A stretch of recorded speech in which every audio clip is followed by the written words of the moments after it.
One less can of hard seltzer in this world. I'm proud of myself. So this is what everybody really looks like when they take their mask off after guns, beer, and therapy. Howdy, Hillbilly Nation. This is American Hillbilly. Man, good to see all you fine folks out there on a Saturday night.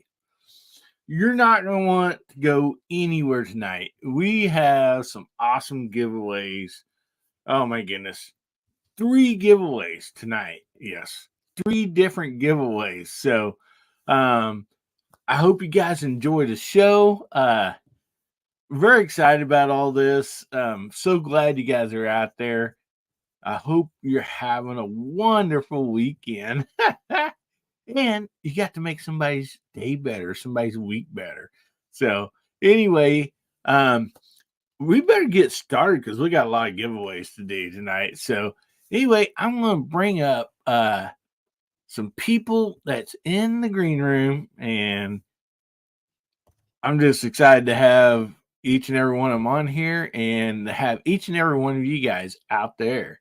So anyway, first up, I'd like to bring up everybody's favorite gizzard, Gizzard Gary. How you doing tonight, buddy? Hey, I'm doing good, man. Thanks for having me.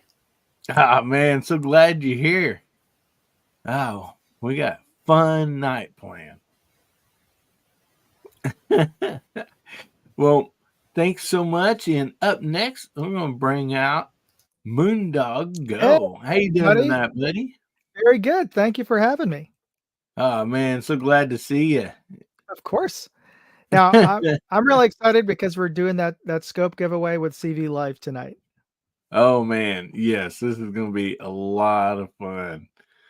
So anyway, up next, I'd like to bring out everybody's favorite leather craftsman, Mr. Mark Thomas.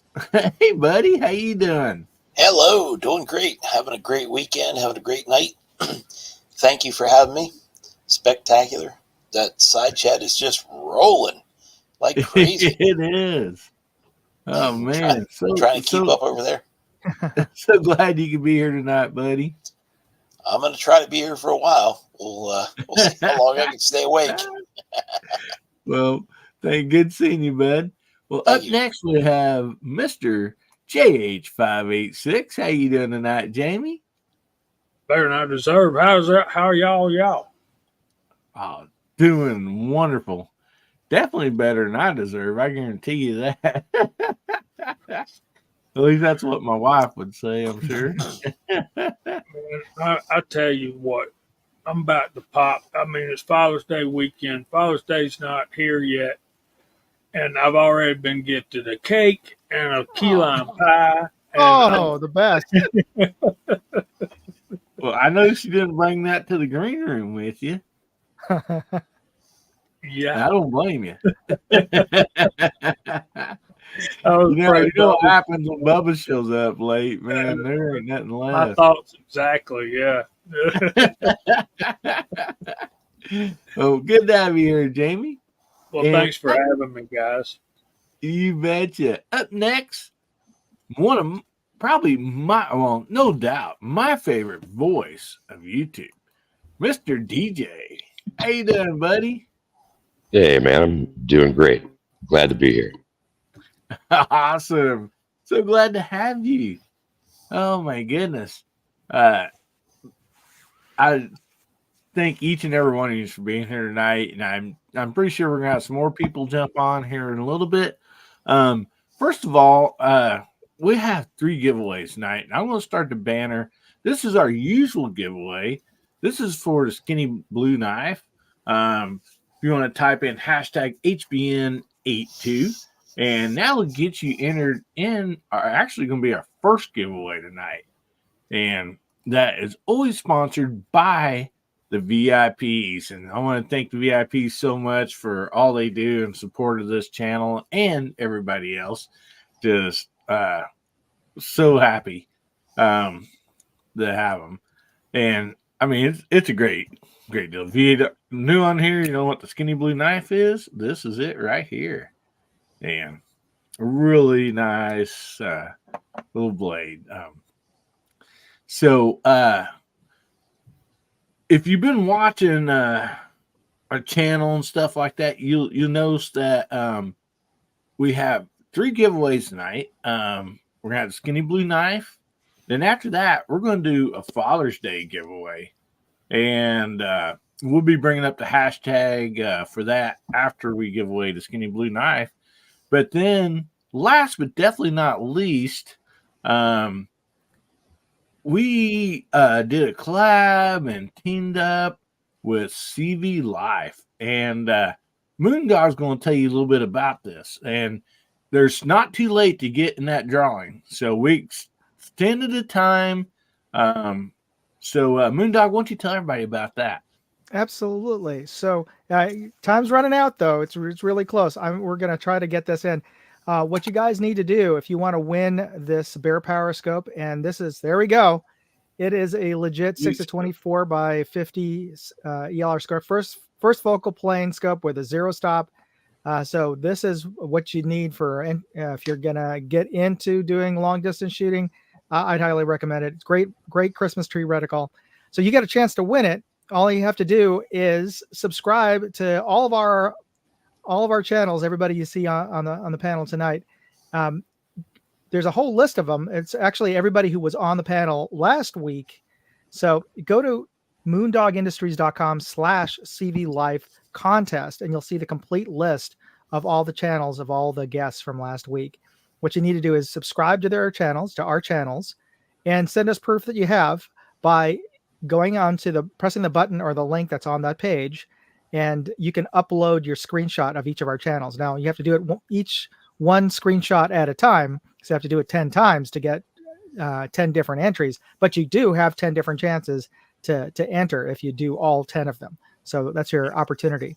And we're going to do the drawing during tonight, but we're going to probably cut it off at 10:30 maybe to do the cutoff. Whenever you'd like to. Okay. 10:30 is about 8 minutes away. Mm-hmm. So really soon. So you have an opportunity. 9:30 Central, Yeah. 10:30 Eastern.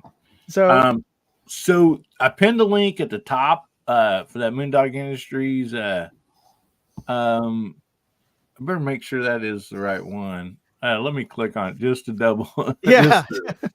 Let us know. Sure. Let me know let us know in the chat. Okay, yes, that is the correct link. And also, I want to let everybody know you do not have to subscribe and do screenshots for all 10 people. But even if you do one, you get one entry. If you do 2, that's 2 entries. So you have the opportunity to get 10 entries into this contest. So absolutely. And probably most of you are subscribed to at least one of the channels already. So all you have to do is just take a screenshot of your subscribe button for that channel. Yeah. Oh my goodness. And so while we let these fine folks get entered if they're not, and if you guys have any questions, please throw it out in the side chat. If you're trying to go over there and get entered and maybe you have a question or something, let us know and we'll try to get that answered for you. And so anyway, I'd like to go around the room and this also for the side chat too. But first of all, I'd like to know if you had a chance to make anybody's week better, anybody made your week better. But can you also tell us a Father's Day memory that like that just sticks in your head as a good time? Maybe if it's for your father or something your children got you or grandchildren.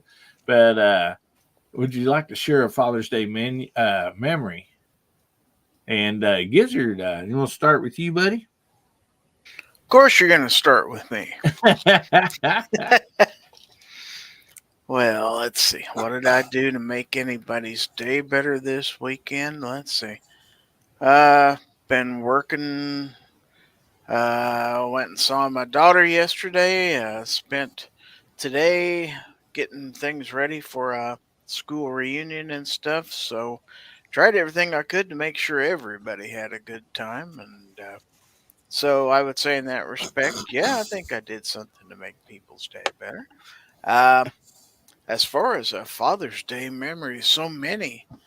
I mean, probably the best one I can remember. I'm not sure why it stands out, but this is back when I was working. I came home from work, and my daughter and my son-in-law were living with me at the time. They surprised me with a chocolate cake, and this cake had a little cake decoration plastic ornament thing or whatever, but it was a dad sitting in a recliner with a remote control in his hand. And that just made me laugh so much. It's like, and I saved that thing. I still have that little decoration. I wasn't going to throw that away because it looks kind of like me.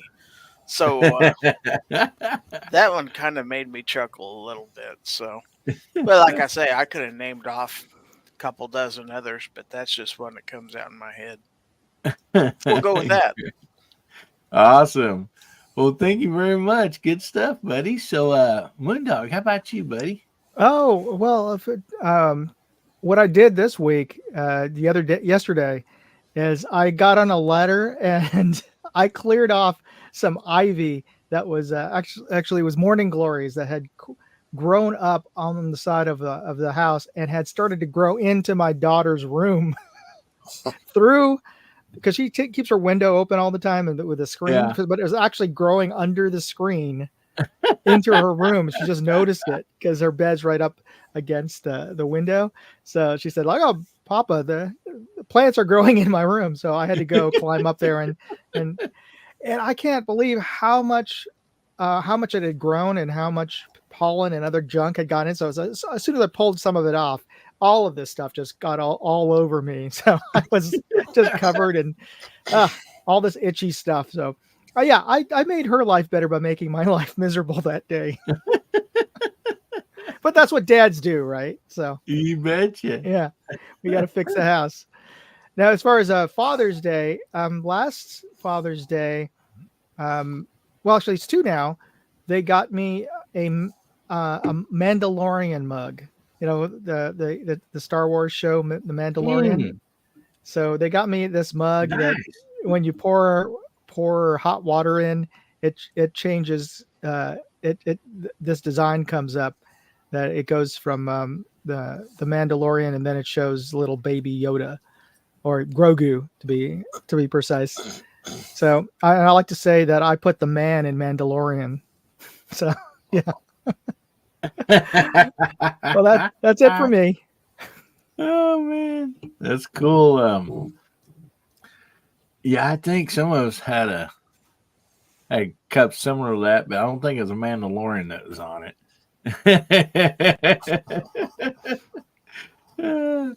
Well, good stuff, buddy. Let's drop right on down to Mark Thomas. Well, as far as Father's Day memories, I don't have any specific things or particular incidents, but the one thing that I carry on my right arm, the memorial for my dad, and my call sign for Airsoft Archimedes, the phrase "Give me a lever long enough and a place to stand, and I'll move the earth." That's my dad.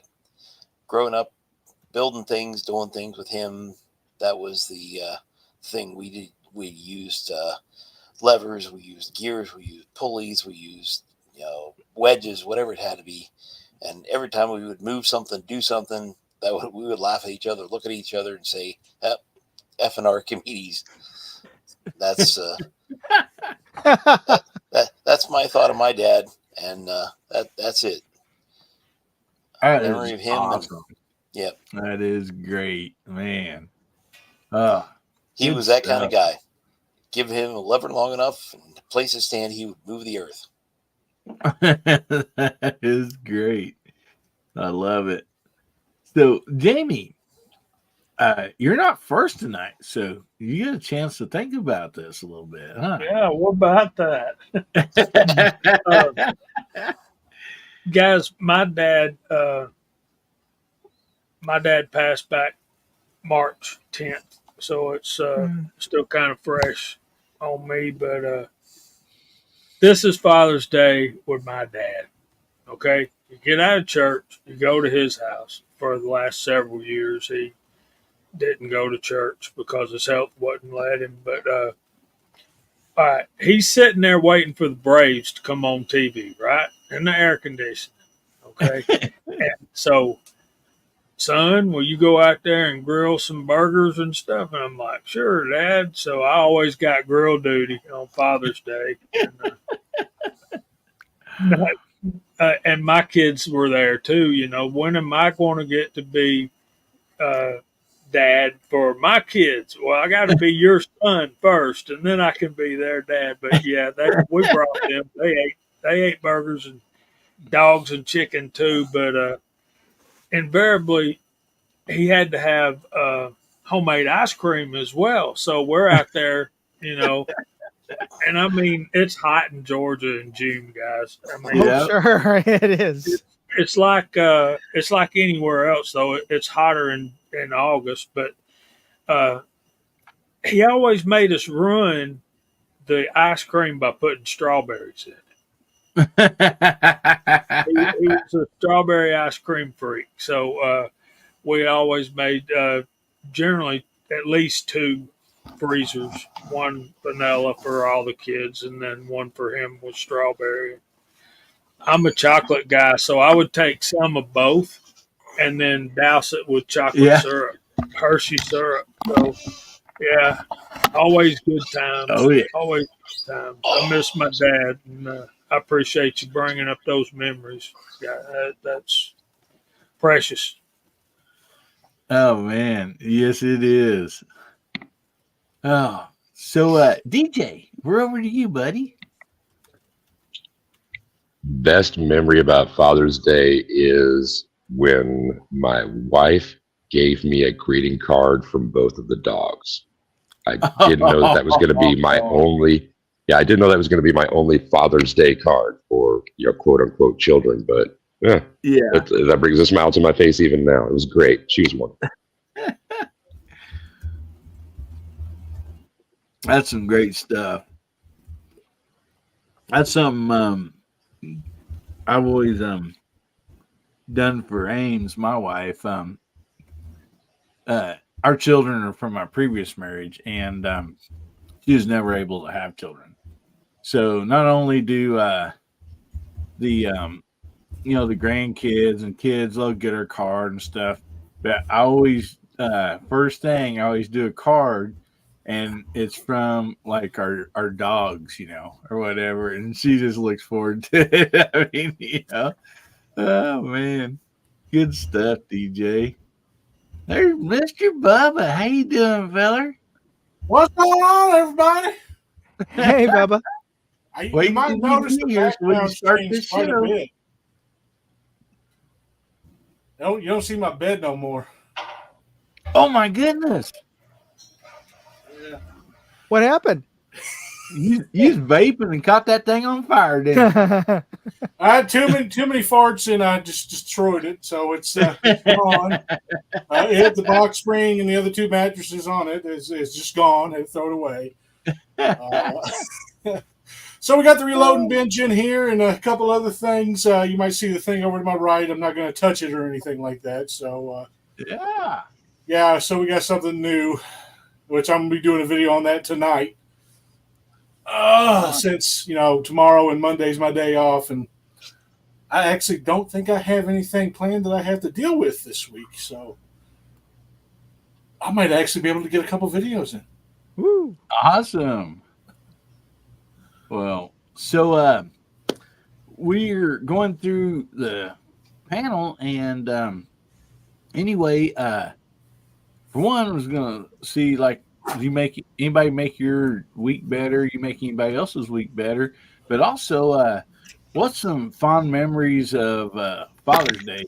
And it don't necessarily have to be, for you personally. It could be for your father or, even your grandfather or whatever. But, what's a good fond memory that you have in Father's Day? Fond memory of Father's Day. Yeah. I don't know that I don't know that I have any good fond memories of Father's Day. Let's see. Did you do something for your grandfathers? Well, we always do something every Father's Day, at least here at the house and stuff, and it's usually just random silly things, always having the family over and stuff like that. Like the whole family gets together, so we wish everybody in the family a happy Father's Day whenever Father's Day comes around. So it isn't like we just collectively, grab one of the fathers and say Happy Father's Day. It's the whole conglomerate of the family that gets together. All 15 of us and 33 nieces and nephews are all together. So there's that. But it's fun. I mean, I'm not going to say like it's bad memories. I don't want anybody to think that, but I mean, it's like there's no like one particular one that sticks out really. I mean, other than having to tell my grandfather that there's a difference between 22 cal and 1.177 cal when it comes to pellet rifles, which he apparently didn't understand that, and that caused some debate. Well, it's not like he did. He tried to put in a 177 inside of a 22. Yeah, and it didn't go over too well. And Colin, sorry, why did Pops? Of course, and again, he's not very avid on guns anyway to begin with. So, well, good stuff, buddy. Oh, Brooke's here. Oh, hi, Brooke. Hi, everybody. Well, the brownies are because for Father's Day tomorrow, we go to I-Corps match, and we always have brownies and shrimp cocktail. So nice. That's an unusual I had to get the baking done. What's that? I don't know about the brownies, but I want the shrimp cocktail. Well, you just got to come up here. Well, actually, it's going to be in Massachusetts tomorrow, so you'd have to come up to Mass. That's a long way to go for shrimp. Yes, it would be for brownies, shrimp cocktail, either or. Oh my goodness! Yeah, that's quite the combination right there. Well, my husband's two favorite things. So, other than, of course, his children and his wife, but other than that, his favorite things. Not in that order, right? No, not generally in that order. Depends on the day. You know how that goes. Yeah. Well, see, for me, Father's Day, I guess I would say I remember I was fairly young, and there's a friend of the family, whatever. He had a 1950 Chevy 4-door, and my dad was really wanting that, but just couldn't quite afford it, and I believe it was $500 or $30 or whatever. It wasn't very expensive, but it was a nice car. I mean, it was a nice car. And I remember my mom saving up, a little at a time, to buy that. And was able to, he was at work, was able to put like a bow on the hood and stuff. So when he, got home, you could see it. And so that was like a really neat deal. And then most of our Father's Days for me and stuff, like, or even with inviting my dad down or whatever, we must usually do a cookout and this and that. So, there's most usually several people around. So, kind of celebrate, anybody that's there. But I do remember one time my youngest daughter, she, the church had a deal where the kids could like buy stuff. They went out, like the church went out like yard sales or thrift shops or whatever and got stuff. So the kids, when they're little, they could save up points and they could buy something for, their mother on Mother's Day or their father on Father's Day. So my youngest one, she got me this little ceramic pig that had wings. It was a pig with wings. And I mean, I still have it. It's up on the shelf on the bookcase. But yeah, that was quite the odd Father's Day. But most usually cards for my kids when they were little. That just, it was just awesome, And so, and the grandkids to get me a shirt one year where they got to put paint on their hands and stick it, to the shirt and stuff. So that's something I treasure too. But anyway, so it's about time to call out the side chat. Jamie, would you care to call out the side chat? Well, certainly, sir. And Bubba, what should they type in so Jamie call their name out on the TV? I got a mouse. You know what? And this is not to give anything away, but 17 HMR. 17 HMR. I'm not giving anything away, but 17 HMR. All right, you heard the guy. But Dad would be so much easier. DAD, so much easier. But whatever Bubba wants, of course. Well, to be fair, 17 HMR is my dad's favorite caliber. So is my stepdad's favorite caliber. So just not your grandpa's. Right. Oh, my grandfather doesn't like guns. There's that. So I there don't you believe go. I'd have told that, Bubba. 17 HMR, and Jamie will call you out on the TV. All right, we got DJ Play Nice first in, and he is on the panel and the side chat. So is Gizzard Gary. There's Mr. Hasbro's out there, Abigail Finnegan, Justin Grimm, DJ Play Nice again, Tennessee Goddess, Jacob S., Tim S., I'm sure they're related, Alaska 1 Andy, Boomstick 22LR, Michael Salcedo. I hope I did that right. You're asking me to pronounce something. I'm sorry. Salcido. Yeah, Salcedo. Okay. Hasbro says 17 HMR is not a 270 Winchester. That is a fact. The Jiggler 279's out there. Dwayne 7834, Bama Dad's out there. Ron 2A Matters. DJ DM Foss is out there. Info Bros, Moondog Industries, Moondog Go, Agorizer, Bama Dad, Bubba Triclops, Ballistics, Mr. Bob, MCK, my brother. Mark Thomas is also on the panel. We got Ozzy Osborne and Terry Dodson and John. There's Calamity Jane just popped in here. So she probably didn't know that I've been 17 HMR. So happy Father's Day weekend to everybody. Thanks for showing up. Oh, man, this is awesome. So we're going to give everybody just a few minutes to get their hashtag in. And this first giveaway is going to be for a skinny blue knife. And then we're going to reset the hashtags and do the Father's Day giveaway. And then later, we're going to be doing the scope giveaway from CV Live. So make sure you get those hashtags in. We're going to be pulling that up and doing a drawing really quick. So. Well, that's good because I just came for the giveaways. You know I'd like to be sleeping now, right? Absolutely.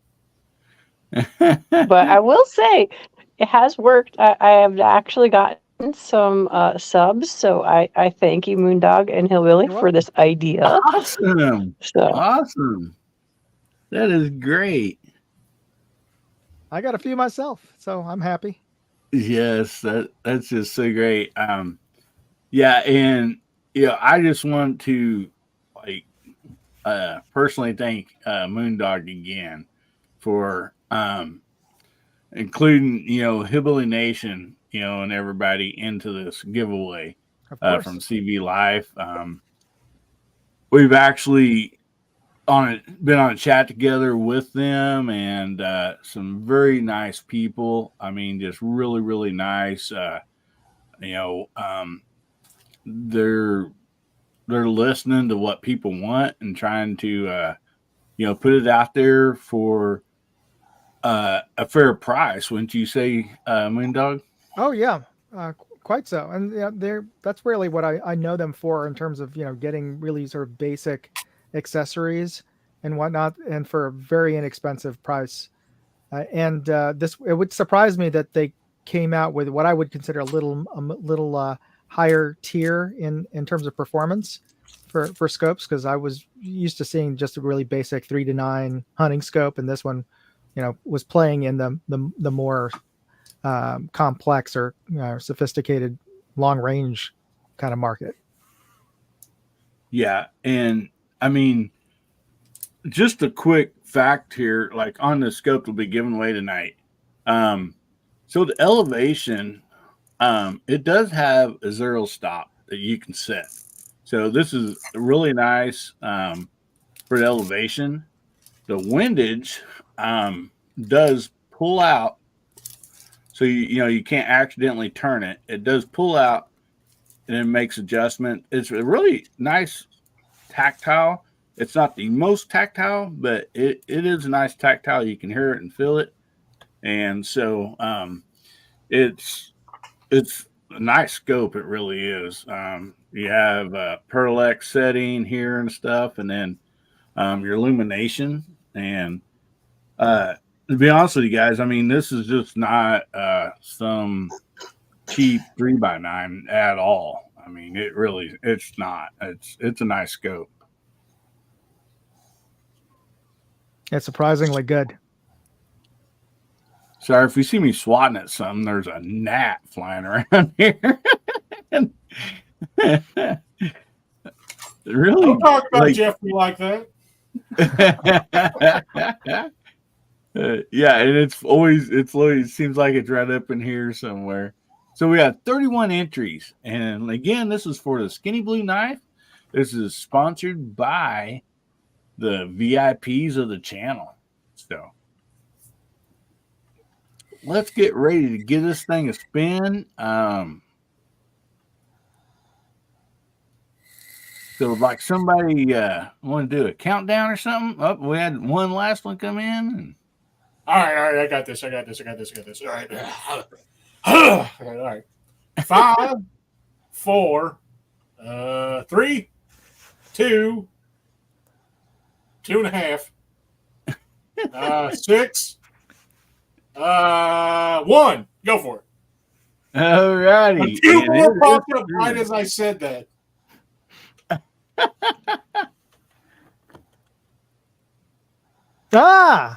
Hasbro won it. Hasbro. Hacks.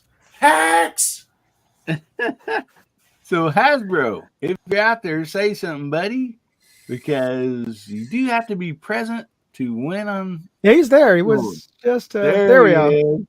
It's rigged. It's rigged. Yeah, he ain't gone nowhere that quick. He just got it. It just got his entry in right before the buzzer there. Or just before the buzzer jumped in out there too. He says spin again. Check that out. Oh my goodness. Oh. Well, everybody tell Hasbro thank you. And we're gonna spin this thing again. Yeah, he rented, or he cut through his bag of Blackbeard fire starters with his, so his wife may have took it away from him. So anyway, give us another countdown and we'll spin this thing again. All right. 30, 12, 16, I'm kidding. 18, 2, 3, 7, 1. All right, go. rock. So let's see. Is the winner Mr. Bob? Congratulations, buddy. Mr. Bob Dubalina. You out there, buddy? Hasbro told me I counted back from 270. Yeah, I know he's out there. Hopefully didn't go to the restroom. There he is, double boot. All right, I'm going to put your name down, Mr. Bob, and we'll get this sent out to you.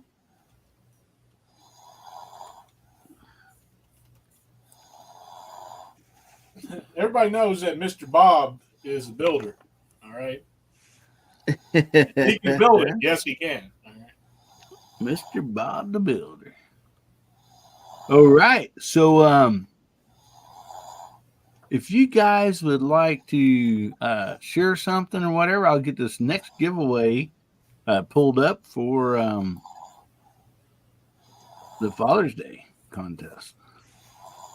Well, I think then While we you're should be doing talking. that, look at the private chat real quick for you while you're doing that. And a lot of these guys out there are claiming the scope already. Like, hold on, I'll find them. Well, there can be only one. So, Yeah. What are we in the Highlander right now? What's going on?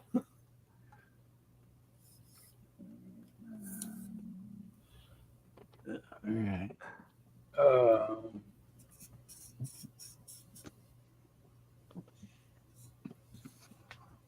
well, Jamie, it's going to be rigged one way or another, right? No matter what happens. Yeah. Hey, Tim, Exactly. teamwork makes the dream work. Pinwell Music said Daddy needs a new scope. This daddy needs a new scope, that's for sure. And I think it was somebody else was saying quit playing with his scope earlier. Well, I got news for Rule you. them all. Having in there, get some more than the rings in there. I got news for you. You're not getting this scope. I'm not giving it up. This is going on a rifle. Yeah. But CV Life will be sending you a brand new one just like it. So you said Daddy needs a new scope. Man, what a coincidence, because Absolutely. the And hashtag for the giveaway is #Daddy. Hashtag Daddy. I've been called Daddy before. Time or two. Oh, man. Once or twice. It was really awkward. I don't want to know the story about that.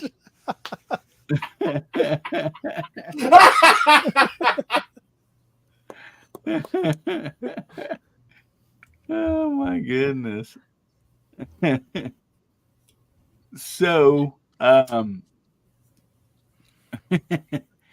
while we're waiting for those hashtags to get in, see here. What do we? I think we probably got a quick topic. Let me find one here.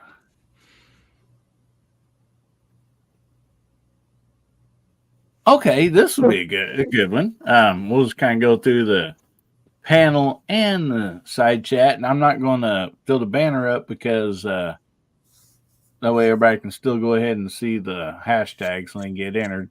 But we'll just start with Gary and work our way around the room. Do you like doing any, or have you, or would you like to do any like kind of a longer distance precision shooting, like with a 22, 50 yards, 100 yards longer or whatever, I don't know about everybody else, but I call 50 yards, fairly long distance. So, but anyway, 50 yards and on out. You aren't when you got the scope on your rifle now. Yeah, I can't see out there 50 yards, so very good. So, yeah. So Gizzard, is this something that interests you, or have you done before? Would you like to? We see a lot of those little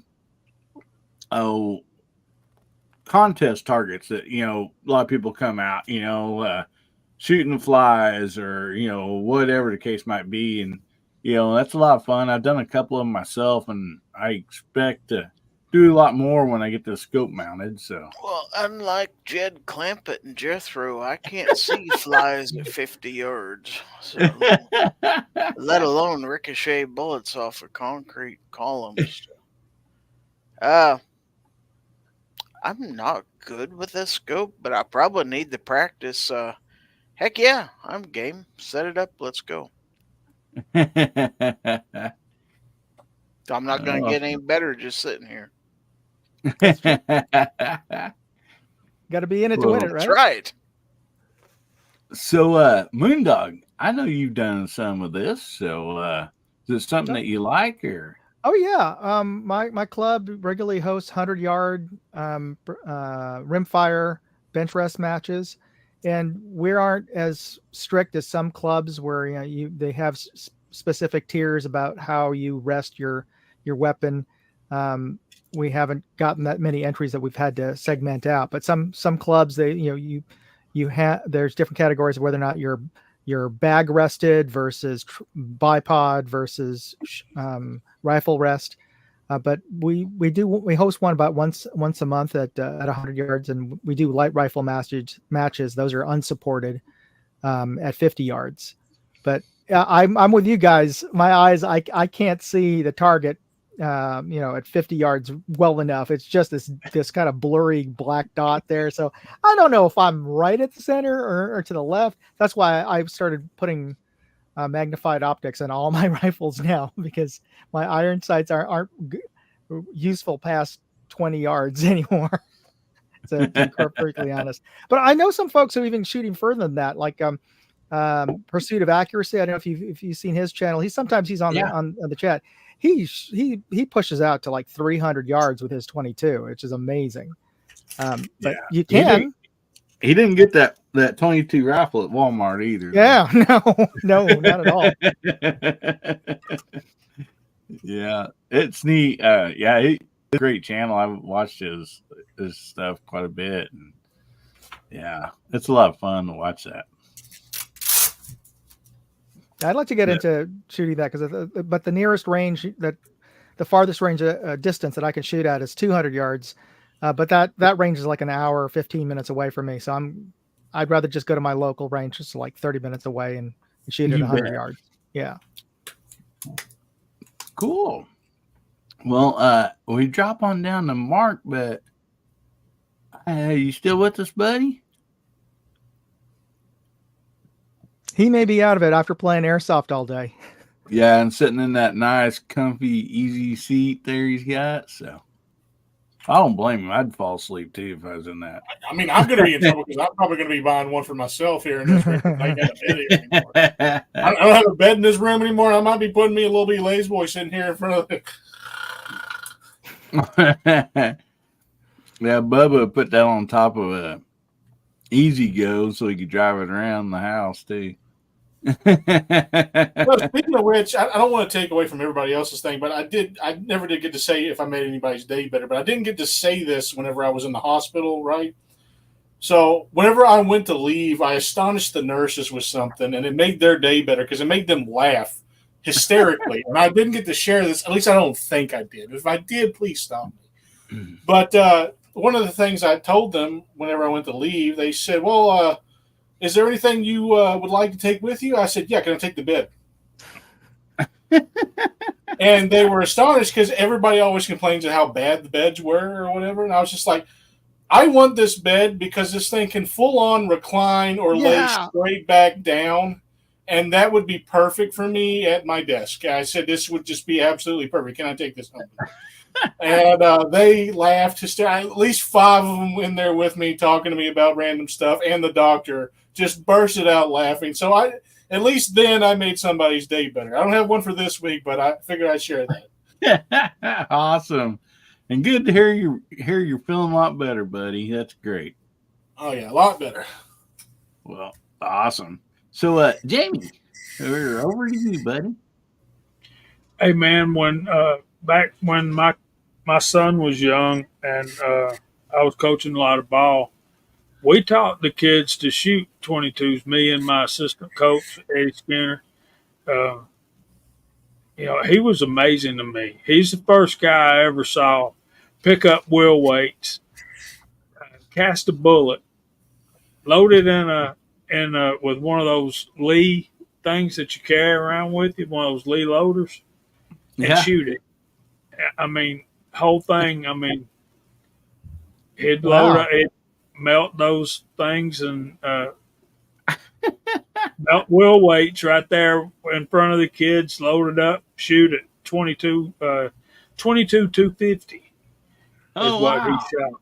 But we taught those kids to shoot at 50 yards with a 22. Nice. Back in the day. That was in the 80s. So, yeah, 50 yards would be. And I understand that your classic NRA 22 targets are designed to be shot at 25 yards. But I'm thinking that scope you've got, Hillbilly, might go pretty good on that. Are you thinking of putting it on the Bear Creek Arsenal 1022 clone thing? Yeah, it's going on that BC 201 with the bull barrel. Yeah, that's exactly where it's going. So yeah, Jimmy, you guys made a lot of good squirrel and rabbit hunters out of those kids, no doubt. Yeah, man, we were letting those kids shoot. They were less than 12, you know, and they were shooting 22s at 50 yards, and it was pretty fun. Awesome. My buddy Eddie taught me how to pick out the good one. We'd buy that bulk ammo because we had like 10, 12 kids coming over to the house, you know, and we'd buy that bulk ammo, and he taught me how to pick out the best ones out of there, and they get the best grouping, you know. And nice. the ones that were longer, he said had more power, had more powder, and they would be straighter. They'd shoot straighter. We'd get out there with a set of calibers because he was right. He was melting wheel weights and loading up 22 250s. So we had a set of calipers right there. He was a paint and body man too.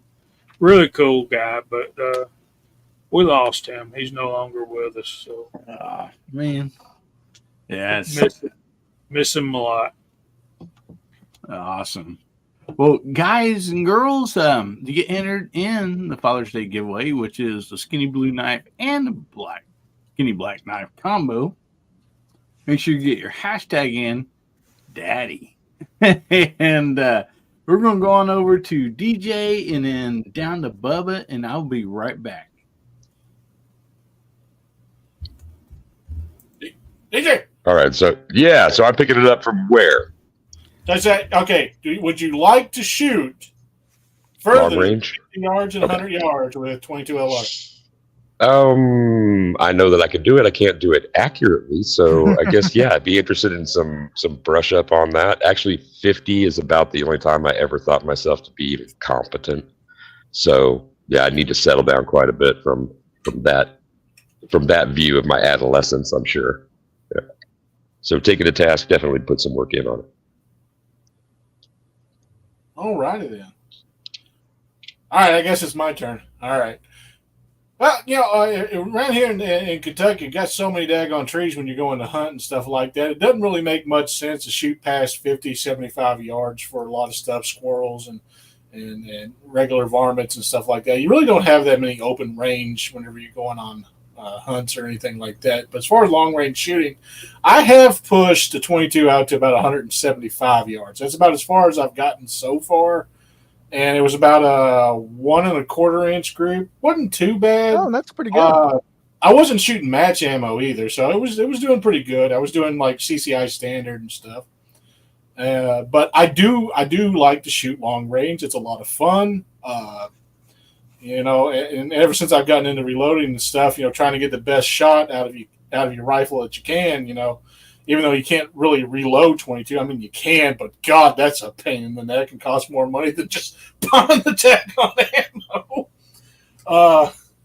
But yeah, I like to get as much precision as I can. But it is a lot of fun. It is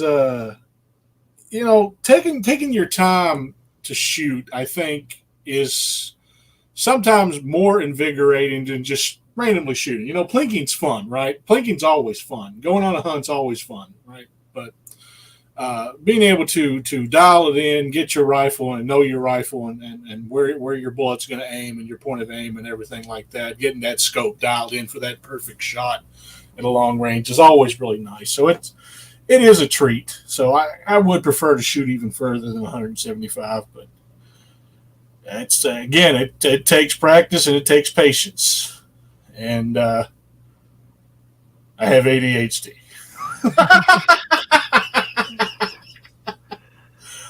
But yeah. All right. Hillbilly's not back yet. I'm going to guess Brooke's next, seeing as she's right beside me. I don't think my ADHD's kicked in that bad where I mix everybody up. Brooke, what about you? Well, to be fair, the closest I've come to anything, even close to long range rifle anything, is the Appleseed event.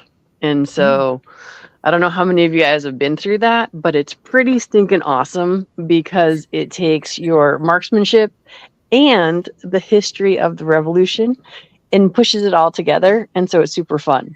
So but that's all open sites, right? If I remember. Well, like you were saying about how like your club is real particular about when you guys do shooting, depends on who's running the Appleseed as to whether it's open sites or not. Because I mean, people show up with whatever and they'll let you shoot. Okay. But what they have is they have targets out at 20. However, they're all different sizes, so they're scaled. So it's like you're shooting 200 yards. So I've faked shooting distance, I guess, is what I'm going to say. So, but we've got 80 acres here in Connecticut, and it's not flat. We actually have a nice big kind of ravine, and my husband and I have discussed the possibility of shooting from one hilltop to the other, but we haven't cut down the trees to be able to do that. So, you know, there's the fantasy of perhaps we could get 300 yards on our property, but have not done that yet. But if by some miracle I win a scope tonight, then maybe that will inspire us to do so. Well, certainly if you need that firewood. Yes, there's that. We do have a wood stove, so that definitely helps without a doubt. But yeah, so I haven't done a ton of rifle. I'm definitely a handgun girl for sure. But I have a girlfriend who actually was just saying how she shot 1.5 miles at sniper school like last week or the week before. And I'm like, that's gotta feel so amazing to be able to do that. So I think it'd be really cool. But the reason I usually don't do it is because I suck at math. And it seems to me like those long range stuff is really good at math. Yeah. Jamie, what is that? You got to reach out there. Look at that. What he earned. 1,000-yard club. Hold that up again, buddy. Oh, much better. Now I could read it. That's awesome. That is really cool. Yeah. Public service announcement. If you don't put stickers gun related on your vehicles, people, don't do it. They go on your gun safe, not on your car. People will break in your car. Yep. Quick public service announcement. I'm sure you guys know that, but yeah. Yeah, when I see a guy going down the road with a Glock bumper sticker on their car, I'm like, he's going to come out of Walmart and he's going to have a missing piece of glass in that car. Yeah, but the plus side is he's only going to be missing a Glock, so it'll be all right. Absolutely. Not like a total loss. It's not like they stole a real gun like a Taurus G3C. I didn't say that.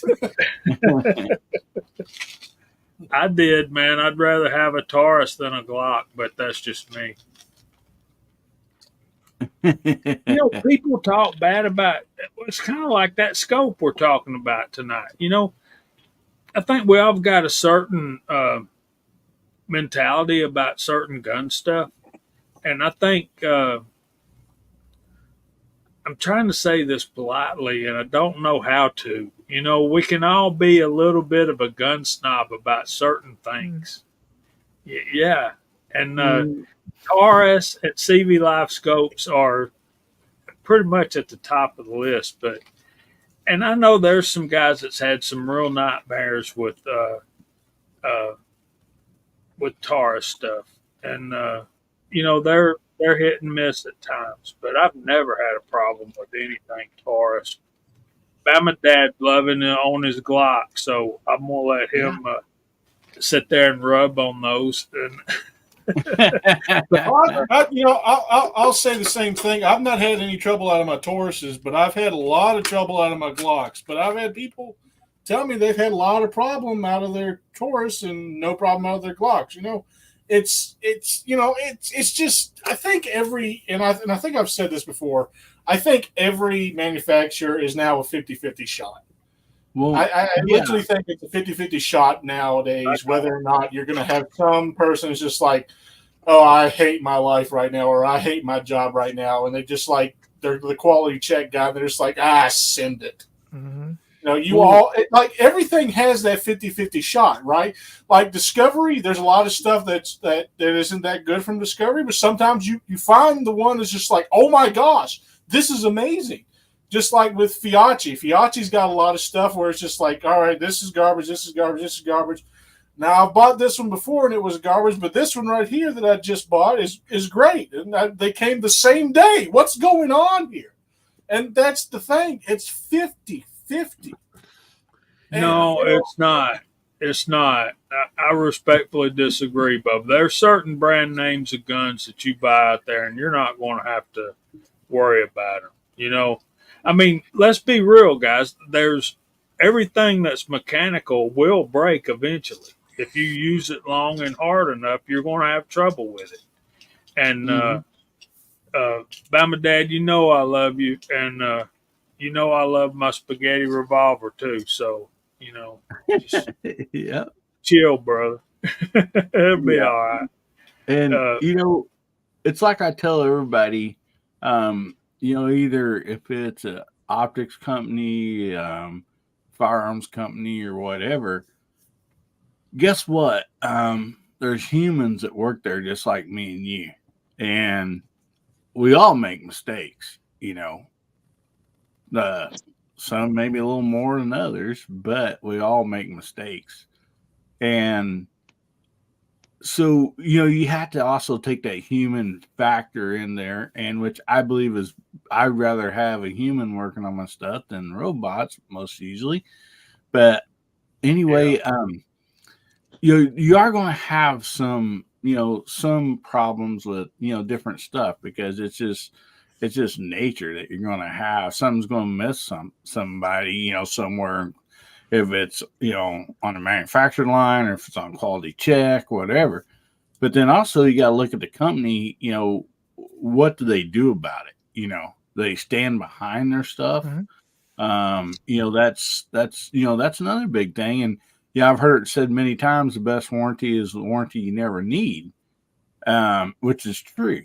But if you do need that, it is nice to know that, you know, you have a good quality company that will, you know, get, you know, help you out. And so, you know, that's always a big plus.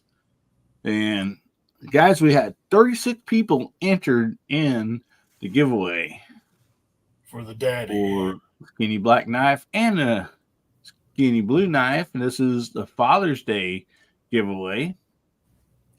So let's go ahead. Let me go ahead and pull my screen up here for 1 second. And let me show everybody again. So we, you know, had a skinny blue knife. We gave one away earlier. That's what we've been giving away on Guns, Beer, and Therapy. And we brought back an old friend, the skinny black knife. So this giveaway includes the pair of these knives, both of them. And so I'm hoping whoever wins them will really enjoy them. They're just great little knives. They're fun. They are very sharp. Don't don't overlook that because they are very sharp. Have great edges on them. They open and close very well. A lot of things that probably the most things I've heard since I've been started giving away the skinny black knife and then went to the skinny blue knife is I need to win again because, my wife, my daughter, my son, or whatever claimed that knife and now they have it. And so I'm without one. So hopefully this set of knives can go to somebody as a gift or whatever, and make some Father's Day better. Even though I won't be able to get it to you by tomorrow, but anyway, I sure hope it makes somebody's day better for sure. And let's get this pulled up because we still have another giveaway to do tonight. And oh my goodness, what fun! I don't know about y'all, but I'm having a blast. So we have 37 entries right now. And Daddy. I think somebody give me a countdown there, Bubba. All right. 1, Daddy. 2, Daddy. 3, Daddy. 4, I love you, Daddy. 5, love you, Daddy. And pull the plug, Daddy.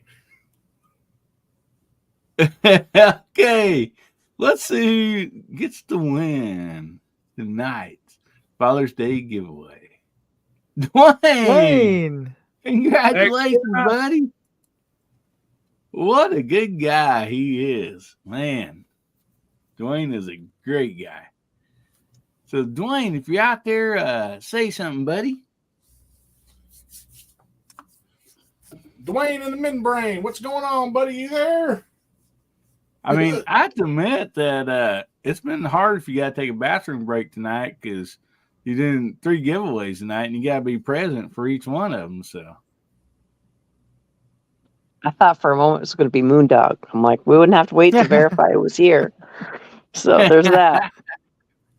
Where is that guy? Yeah, if it's Moondog, There he is. will be like, Moondog, are you here? Moondog, are you here? Moondog, are you here? and he's got his mic muted. Don't get the prize. He's like, yeah, no, just mute his mic so he can't speak on this one. I'm here. Congratulations, Dwayne. I hope you enjoy these, buddy. I'm gonna write your name down.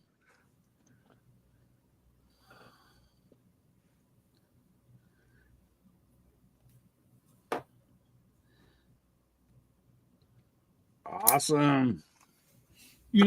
Back to the subject we were talking about before that giveaway, about customer service and people doing things that they should. I unfairly dislike Glock. I've got to say that. And it's not fair because an hour away from me is their headquarters. And if I bought a Glock, I could shoot the crap out of it until it didn't work no more. And I could drive down there 1 hour just outside of Atlanta, take my gun in, sit there and have a cup of coffee, and in 15 minutes walk out with a brand dang new one. They'll either fix anything that goes wrong with it. Well, if they get their hands on it, their armorers, they're going to replace everything. Yeah. And then send you on your way.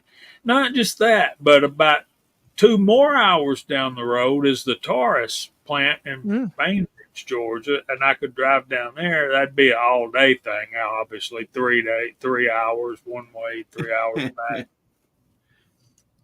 But, yeah, and I've often wondered about those G-Force shotguns Abigail's talking about. Yeah.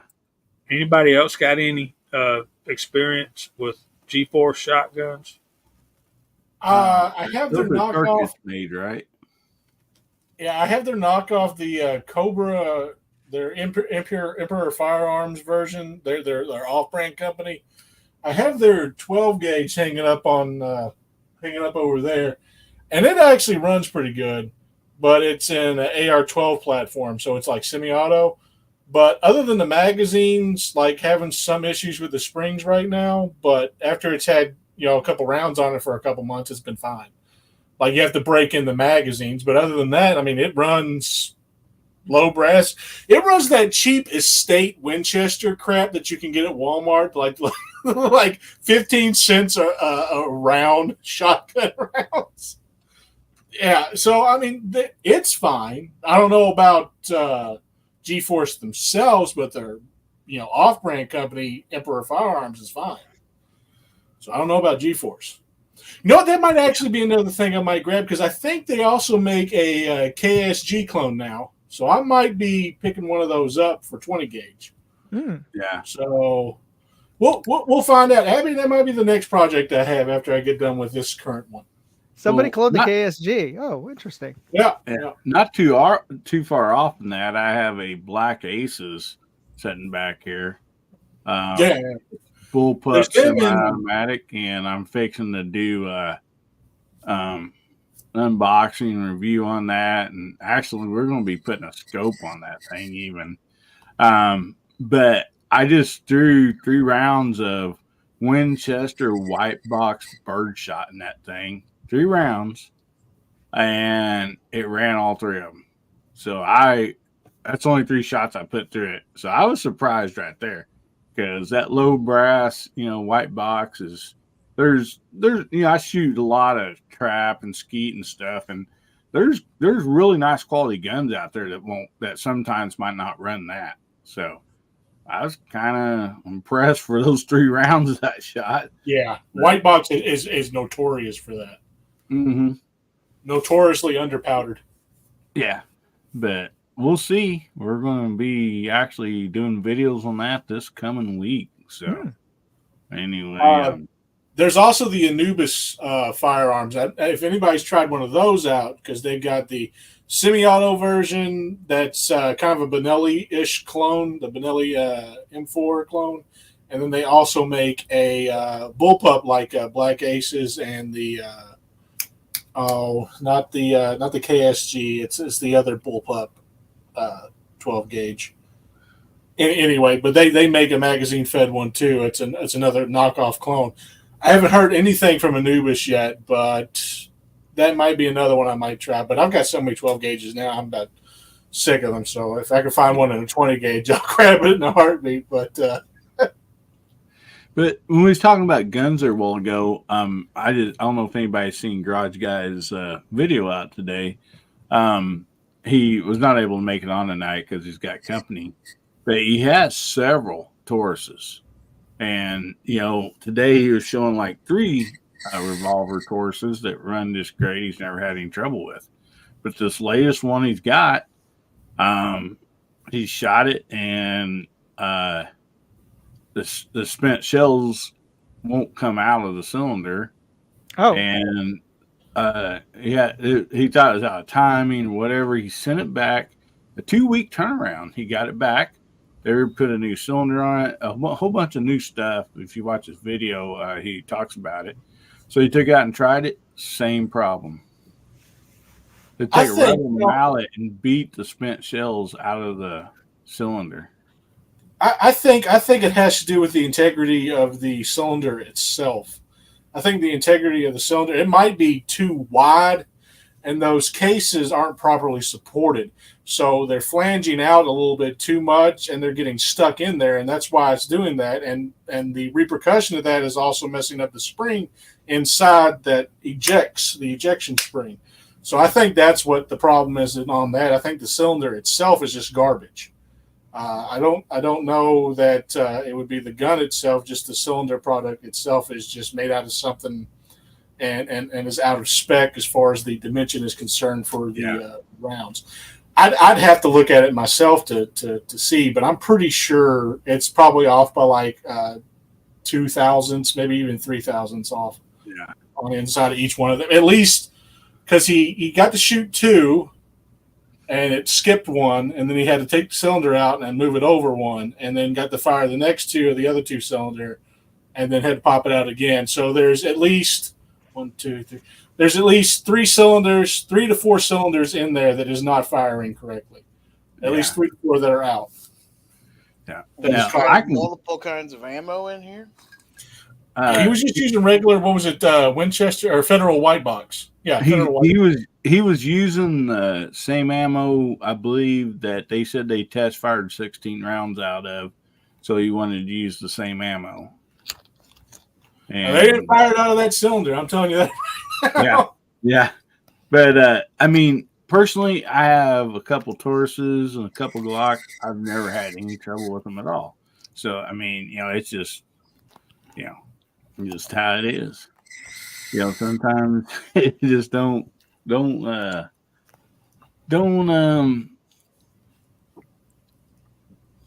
there's, like I said, human beings involved, and we all make mistakes sometimes. So, Moondog, do you have the wheel ready and everything? So we'll get to that. Let me put up a little banner here.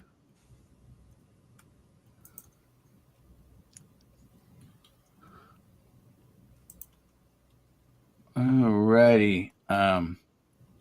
So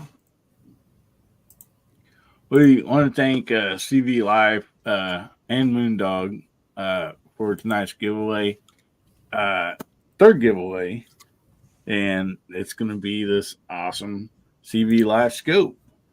So Moondog, it's too late for everybody to enter. We do know that. Yep. But, do you want to? You reviewed this and everything. Is there anything you want to talk about it before we do the giveaway? It's a solid scope. It comes with scope rings as well. They're decent. They're not primo. At least the ones that I particularly tested, and you'll see in my review video. You can see it's definitely budget scope rings because the screw holes weren't all exactly the same shape at the bottom. That sort of a level of craftsmanship certainly wasn't there, but they held the scope solid.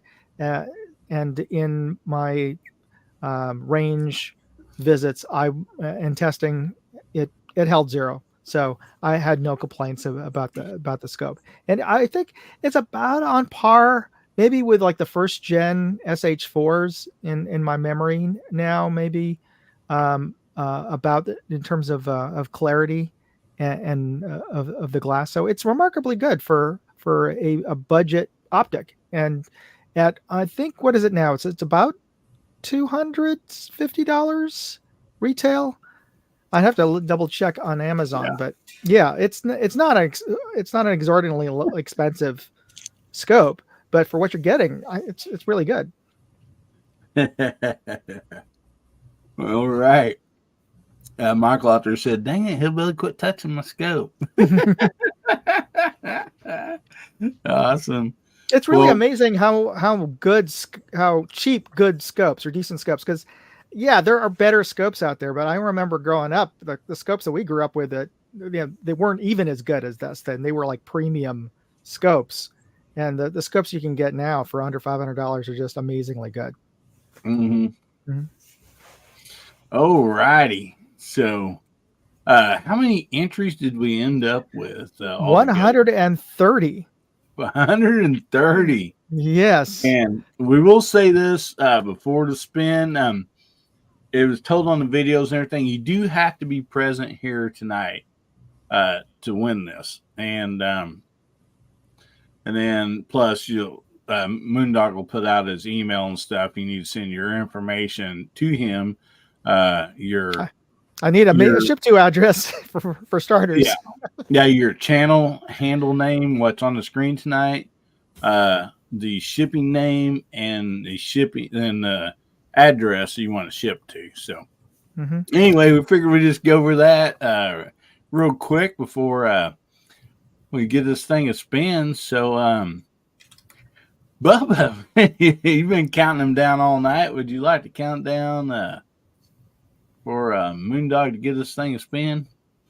All right, we're going to have an Andy Warhol wet dream in 5, 4, 3, 2. Hold on.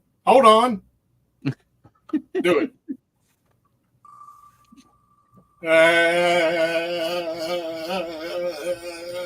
You are getting very sleepy. Oh! Tim Stout. Tim S. All right. Tim S. Where are you? Tim, you there? He was in here a while ago. Hopefully he's Tim's still not in here. breathing. Where are you at? Tim? I He really picked hope a he bad got time to here. go to the bathroom if he did.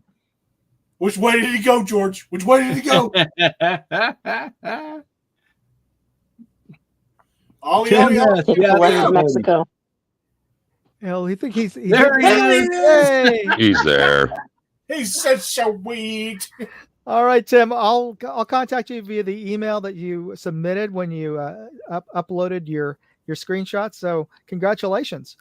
I don't know how I feel about giving a man with moose antlers scope. He's got some nefarious timing going on there. This is for all the hunters that took my family. I'm sorry, I had to do it. I guess. Congrats, Tim. Congratulations, buddy. Tim's a great guy. Big supporter of most everybody's channels and a good guy. So, Well, I wonder a little bit because he asked whether or not the brownies were normal brownies or special brownies. But other than that, I'm sure he's perfectly fine. He just asked if they had Special K in them. What are you worried about? Well, yeah, they're Yeah, special in the. K. They're for my husband, so yes, they're special that way. Special Brook brownies, yeah. Yeah, that's it. I see Mark Sorry, Thomas I was is dancing. up from his nap now. So Yeah. Tim He was says, dancing sorry, guys, I was celebration, but I didn't dancing the respond. jig. He's so happy he's dancing the jig. That's All awesome. brownies are special. there you go. All right, gentlemen. Well, I'm going to a match in the morning, so I know Jamie's going to hop off because he's going to church, but I'm going to go watch my husband shoot things. So it's been fun, but I gotta Thank you go. so much for being on there tonight, Brooke. You have a great weekend. Yeah. Rest of the week. All right. Well, congrats to all the winners, and see you guys around in Moondoggo. Thanks for having the giveaway. You're welcome. Good night, Brooke. Good night. Good Later night, on. everybody. Yeah. She sounds so tired. She does. She sure does. 9 hours worth of instruction today at a Great Start Shooting School before she did the show tonight. Yeah, burning on both ends. My goodness. Yep, 9 plus. Oh my goodness, that was a lot of fun. I hope everybody had a good time because that was a lot of fun. I'm excited for all the winners tonight. So we'll go. You don't have to go anywhere yet. The show is not over. We're going to have some more fun. But I do want to give this opportunity to anybody on the panel that needs to jump off. They're give them the opportunity to do that. And then we're going to bring up another fun topic. I believe we were on favorite movies, and I think we're up to the 70s. So we'll be talking about that after a minute. So Moondog, I do know you said you need to go. Yeah. Tim S is happy out there. He said he's still dancing. Well, congratulations again, Tim. I have to go play guitar for the church choir tomorrow morning, so I have to get up a little earlier than church to go attend the warm up practice for the choir and pick up my godsons before going to church. So I would have loved to stay along because, well, the 70s I probably Gotta say, as I mentioned, Mandalorian mug. It's gonna be Star Wars. Do you want to go ahead and name your 3 since you're on here? 3. Okay, so number 1, yeah, Star Wars. For 70s, but first, I want to suggest something. Since you have to get up and go play guitar tomorrow, yep, I suggest you set your alarm clock radio where it can come on playing the music. Jay Giles band, play guitar. That gets you in the mood. That way, by the time you get to church, you'll be ready to play guitar. I don't have a alarm clock that fancy that I can set the music to it. It just beeps. So, what's your 3 favorite movies from the 70s, buddy? Oh, okay. Well, it would have to be. Well, I'm sure for a bunch of us, it's going to be Star Wars. And I still remember seeing it in the theater in 1977, and it just changed my world.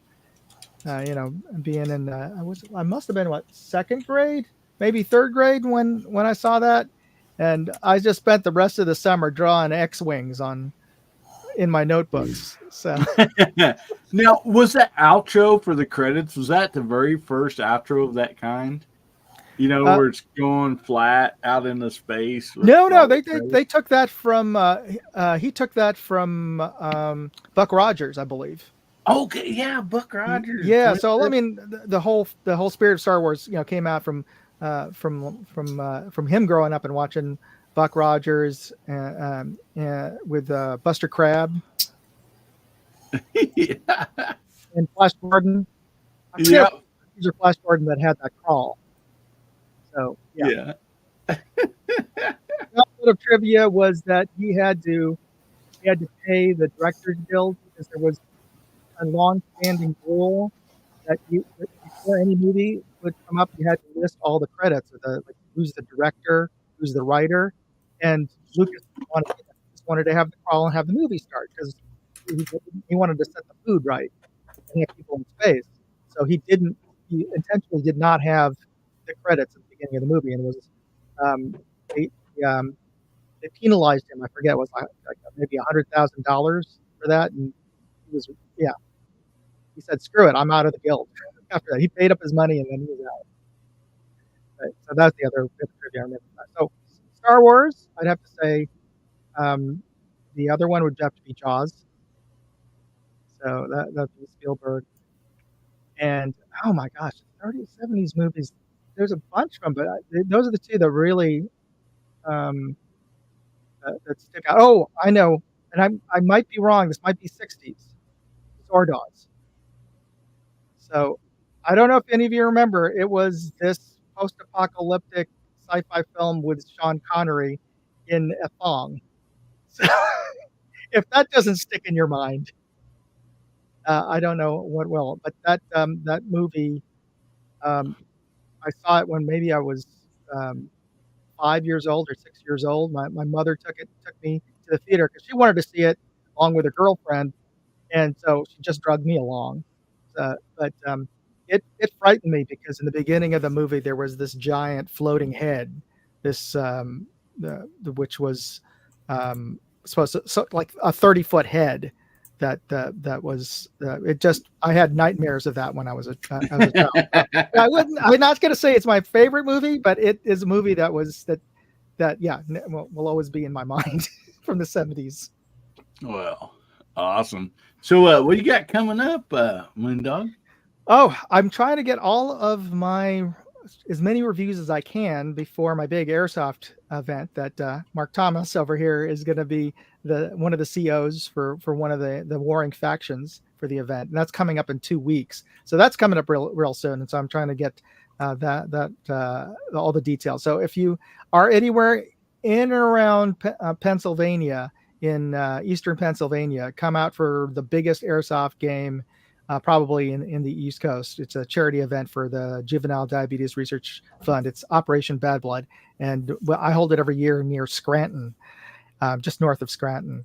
And so I'm just trying to get all of that event is for sure like a full-time job, but then I'm trying to get all of my reviews in. But I wanted to share this little sneak peek. This is the Sig Sauer Tango 6. Whoops, hang on. I muted you on accident. I was trying to bring you up. Oh, okay. So this is the Sig Sauer Tango 6. This is the Sweet. LPVO that the Army selected for their designated marksman rifles. And our tax dollars at work, because retail, I just looked on Amazon, this thing is going for $2,199, so $2,200 for each of these things. Wow. But these are, they I think the Army picked the right 1 to 6 power, because this thing through this is super bright, super clear, and at 1 power it is really flat.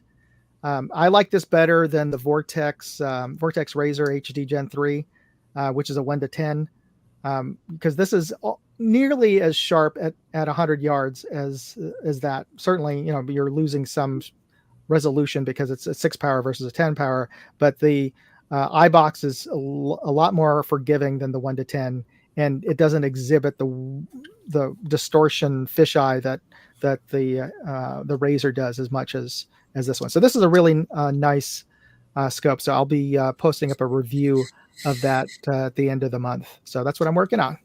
Oh, so, wow. Yeah. I'm excited to see that review. And no, I don't have the budget to afford a $2,000 scope, by the way, folks. That was a loaner. So I have to send that one back. Well, awesome. Well, good having you here, buddy. And thank you so much for doing the giveaway tonight. Thank you to you and CV Life. Really appreciate that. I know everybody enjoyed it. Even if they didn't win, I'm sure they were very excited to have the opportunity to. So anyway, thank you so much. You're quite welcome. And it's great seeing everybody.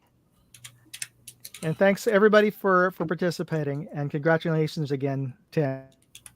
All right. Good night, folks. We'll see you, buddy. You have a good evening. Later on, man. So anybody else got to jump before we go on to the next topic? Yeah, I got to get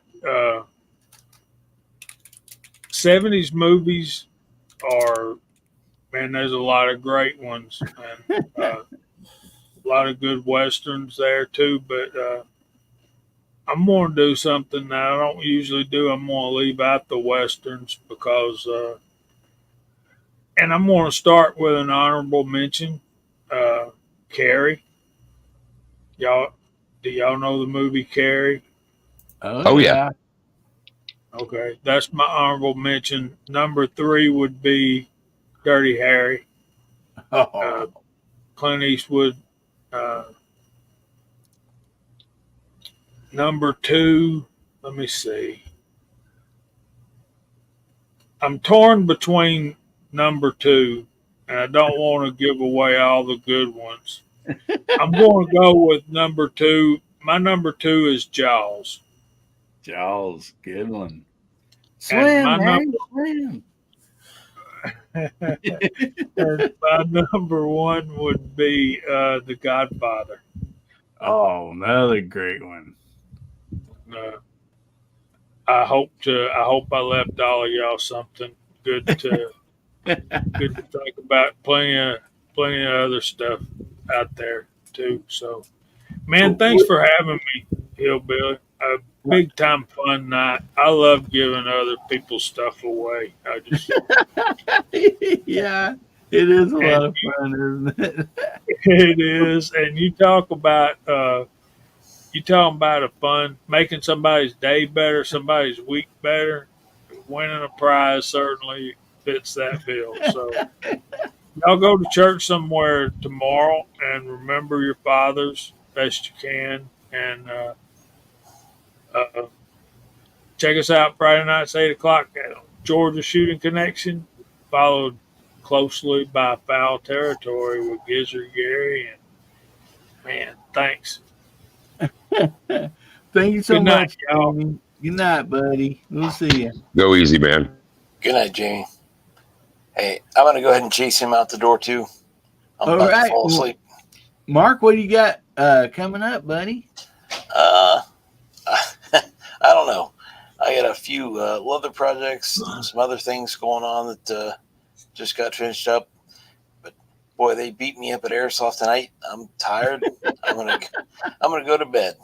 Good night, all. Good night, buddy. Thanks for being on here. Appreciate Thank you. it. Go easy, man. Bye. Oh man. Yeah. And that big airsoft tournament that's coming up, he's really gonna need to eat his Wheaties probably. So. Oh my goodness. So let's go ahead and bring up the banner. See where. Okay, here it is. So, favorite 3 movies of the 70s. We did 60s last week, and at the end of that chat, we started kind of getting up into the 70s, and a lot of cool ones were talked about. So, anyway, Gizzard, I'm going to start out with you, buddy. Well, Jamie did kind of steal my thunder a little bit. Yeah, him and Moondog and everybody, they come out with some pretty good ones right off the bat, didn't they? I don't think there's any rule that says I can't repeat if I happen to think they're great movies. So, yeah. Let's see.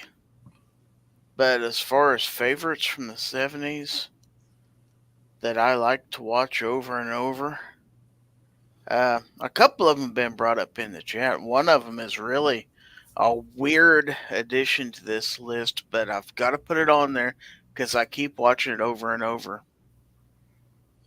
And that is Rocky Horror Picture Show. I'll put that in number 3. Number 2, I'm gonna repeat from Jamie here. I'm gonna take The Godfather. Another great show. Great movie. But number 1, my number 1 funniest, favoriteest movie of all time is Blazing Saddles. Yes, that is definitely a great show. I mean, got to be up there on, if anybody that's ever watched that show, that movie, hopefully it's probably on their top, 10. If you keep watching it over and over, you'll pick up little things you missed. Little innuendo that's in there that they kind of stuck in the background that you didn't even notice was there. So every time I watch it, I look for stuff I've never seen before. I always find something.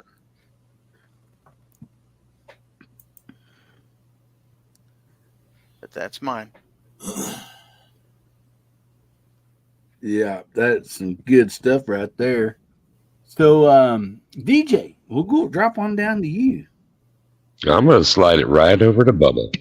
Catch me on the backside. All right, pull a Bubba on Bubba. That's great. Okay. Yeah, well, he did that, I think, to a few of us on the music here a while back, didn't he? Yeah. I like to go last, and I didn't take anybody's from them. See, here's the problem. See, because I can't say the 3 that are now my favorite because Hillbilly introduced them to me, and I had never known about them before, so I'm not going to say them. But I do have another 3 behind them, so I'm going to say the other 3. Okay, and you can probably, which I guess we can do those honorable mention if I don't mention them. Yeah, I do honorable mention afterwards. All right. First one is MASH. It wasn't just a TV show. There was actually a movie. The MASH movie was great. I loved it. I love dark humor. Beneath the Planet of the Apes, classic. And another classic is Butch Cassidy and the Sundance Kid. Oh, another great one. Yes. So those are my 3. Now the other 3, I think you know which ones I'm thinking of. I'm not going to say them just out of the fact that I'm going to wait and see if you mention them. Oh man, yeah, there's so many good movies out there. So, DJ, you want me to go and you go last, or? Dealer's choice, man. If you're ready to go on. Otherwise, I have a bunch ready. Okay, well, also I wrote some down earlier when I got a chance, and there's been so many good ones set out there. Mad Max. I mean, some of the ones I was thinking about, Blues Brothers. I mean, and several mentioned here tonight. But I don't know if I've seen these mentioned that they're actually on my list. Smoking the Bandit. I mean, that was a classic for me. Also, Cheech and Chong. I mean, that's like, the Cheech and Chong movies were hilarious for me. And then, I don't know if I've seen it out there or not, but Rocky. Rocky Balboa, man. I mean, that right there, I mean, it was just, I mean, if you looked around in the theater when you was watching Rocky, people are like up on the edge of their seats, punching air. Some people are standing up, punching air.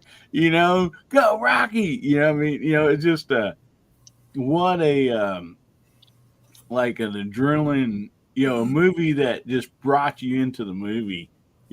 For the the underdog. And I'm always a big underdog fan, always have in a lot of sports, but yeah, I'm just going to name those three and stick with those for right now. And then we'll see, I was surprised. What'd you say? I'm sorry. And then we'll do some honorable mentions. Oh, right on. So I thought that you'd say two-lane blacktop for sure. I mean, 55 Chevy. And I was almost going to include it because I got a top 20 music movies of the 70s, and only a couple of them got mentioned, Gary. Thanks for taking Rocky Horror. But you got James Taylor as the driver in that movie. That's Sweet Baby James Taylor. Dennis Wilson, the drummer from the Beach Boys, he's the mechanic. And Warren Oates is the guy who's the GTO driver. But he was in one of my favorite musicals of the 70s, Tom Sawyer. He played Muff Potter in that movie, if anybody saw that. And another thing I was surprised about, and I don't know who's got them out there in the text chat, though, we kind of went light on the comedies, and I know there are only a couple of us left here, but 2 Monty Python movies that were huge in the 70s, Holy Grail, Life of Brian. Oh, my hilarious. God. Well, hold on. I got comedies. That's the ones I didn't want to list. Mel Brooks. Oh, my goodness. Yeah. No doubt. And then Young Frankenstein. And then I got a couple more if Bubba doesn't want to absorb the rest of the comedies. What comedies you got, Bubba? Mine's okay. So the first 2, this is 100% Hillbilly got me hooked onto these guys, and I started watching all of their movies, and their movies with man, I can't even. Terrence Hill and Bud Spencer. Yep. So I'm going to list the movies that I have seen of them, but they have a shit ton more, and pardon my French.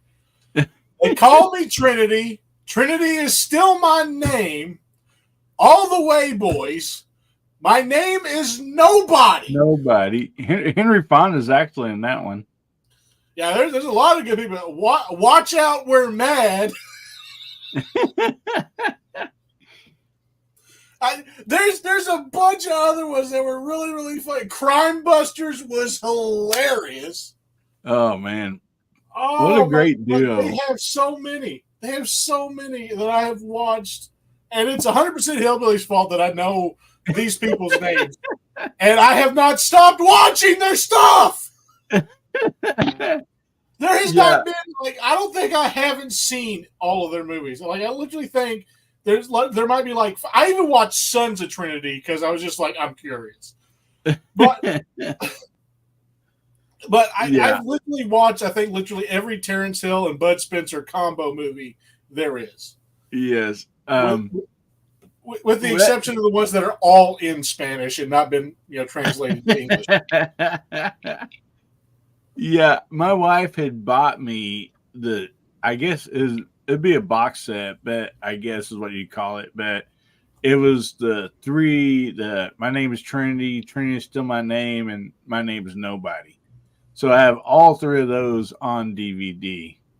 And oh my goodness, I just love breaking those out and watching them. I will sit by myself and laugh till I cry. And I mean, and I've seen them so many times, and one of my favorite scenes, I'm sure anybody that's ever watched My Name is Trinity, where they're in the bar and the guy like challenged him to a gunfight, and they're like 3 foot apart, and Trinity like slaps him with one hand, grabs his gun, and like, points it at him, slaps him again, spins it, puts it back in his holster, slaps him, grabs his other gun because he's carrying 2 revolvers, one on each side. And I mean, he just keeps doing that. And that guy's like, "What's happening?" And he goes, "You want to see it again? It's kind of hard to catch the first time." And, oh man, I just roll on the floor every time I see that. And then, like, what was it, the 40s and the 50s, I just kept on listening to Abbott and Costello movies because that's literally all I really know other than, like, Arsenic and Old Lace and like, Alfred Hitchcock movies and stuff like that. So, the 70s is just those 3 movies, and then now all the Terrence Hill and Bud Spencer movies. It's just, I even watched the ones they have from the 80s, the ones that did, like, was it Double Trouble was another one? What was the other one? Hold on, I got it on my Amazon Prime. Hold on, let me look. So Double Trouble. Who finds a friend finds a treasure. Yeah. I'm for the Hippopotamus. That was the last one from the 70s. I'm for the Hippopotamus. And yeah, Super Fuzz was from the 80s. And then the Miami Super Cops was from 1985. They had a bunch in the 90s too. And then and then I think Bud Spencer passed away, and then they stopped making movies together. So, kind of happens when someone passes away. Yeah. Oh, Spencer died in 2016. My bad. So, Bubba, with all those wildlife facts, and you didn't pick the Muppet movie from '79. You probably got something you can tell us about frogs in the back chat, right? So, another comedy movie I thought was great, it was like a sports crossover, was Slapshot. And that is still funny to me. All living in that is great. Another like sports movie. And like another one that was a sports crossover, Bruce Lee's Enter the Dragon was early in the 70s too. And now I'm gonna crack my top 3 though. Animal House was in 78. Still the best comedy ever to me. Mm-hmm. Bad News Bears in 1976. I can remember when I saw it. I love that movie. I thought that Jackie Earl Haley was the coolest kid on a Harley mini bike. It was the best. And then I do remember reading the Mad Magazine adaptation of One Flew Over the Cuckoo's Nest. I remember reading it. I had no idea what it was about or that it was a movie. And it was just pictures back then. But that came out in 1975. It's an adaptation of the Ken Kesey novel. And it's one of my favorite books of all time, and it's a really great adaptation of that book, I do believe. And we didn't have any other hardcore sci-fi fans in here, so the big one got hit, but Close Encounters was 77, Alien was in 79, and like I say, like Alien kind of gives of the 70s sci-fi movies almost gives Star Wars a run for its money. If Star Wars had been in another decade, they would have easily pushed each other out of the way. Can I say something that I think should be a fundamental fact that everybody should agree with? Sigourney Weaver is still hot to this day. I don't care how old she gets. She is still a foxy lady, and I would love to have a date with that woman. I'm sorry, that is just no getting around that one. All right, I'm just going to declare that right now. My love for Sigourney Weaver is kind of along the same. I feel the same deal of like Angie Dickinson. Like in a lot of movies, but still held that that attraction for males.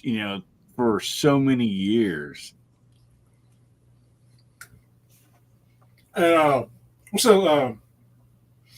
She was a country singer, but now she plays on The Walking Dead all the time. Was it Melissa McBride? I think that's her name. She's the one who plays Carol in The Walking Dead.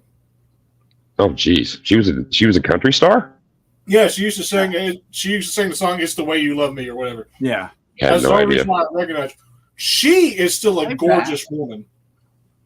Martina McBride sang a lot of good movies, actually. If it's the same person. No, Melissa McBride. Oh, Melissa McBride. Okay. Yeah. Let's say hi to Pat. How you doing, buddy?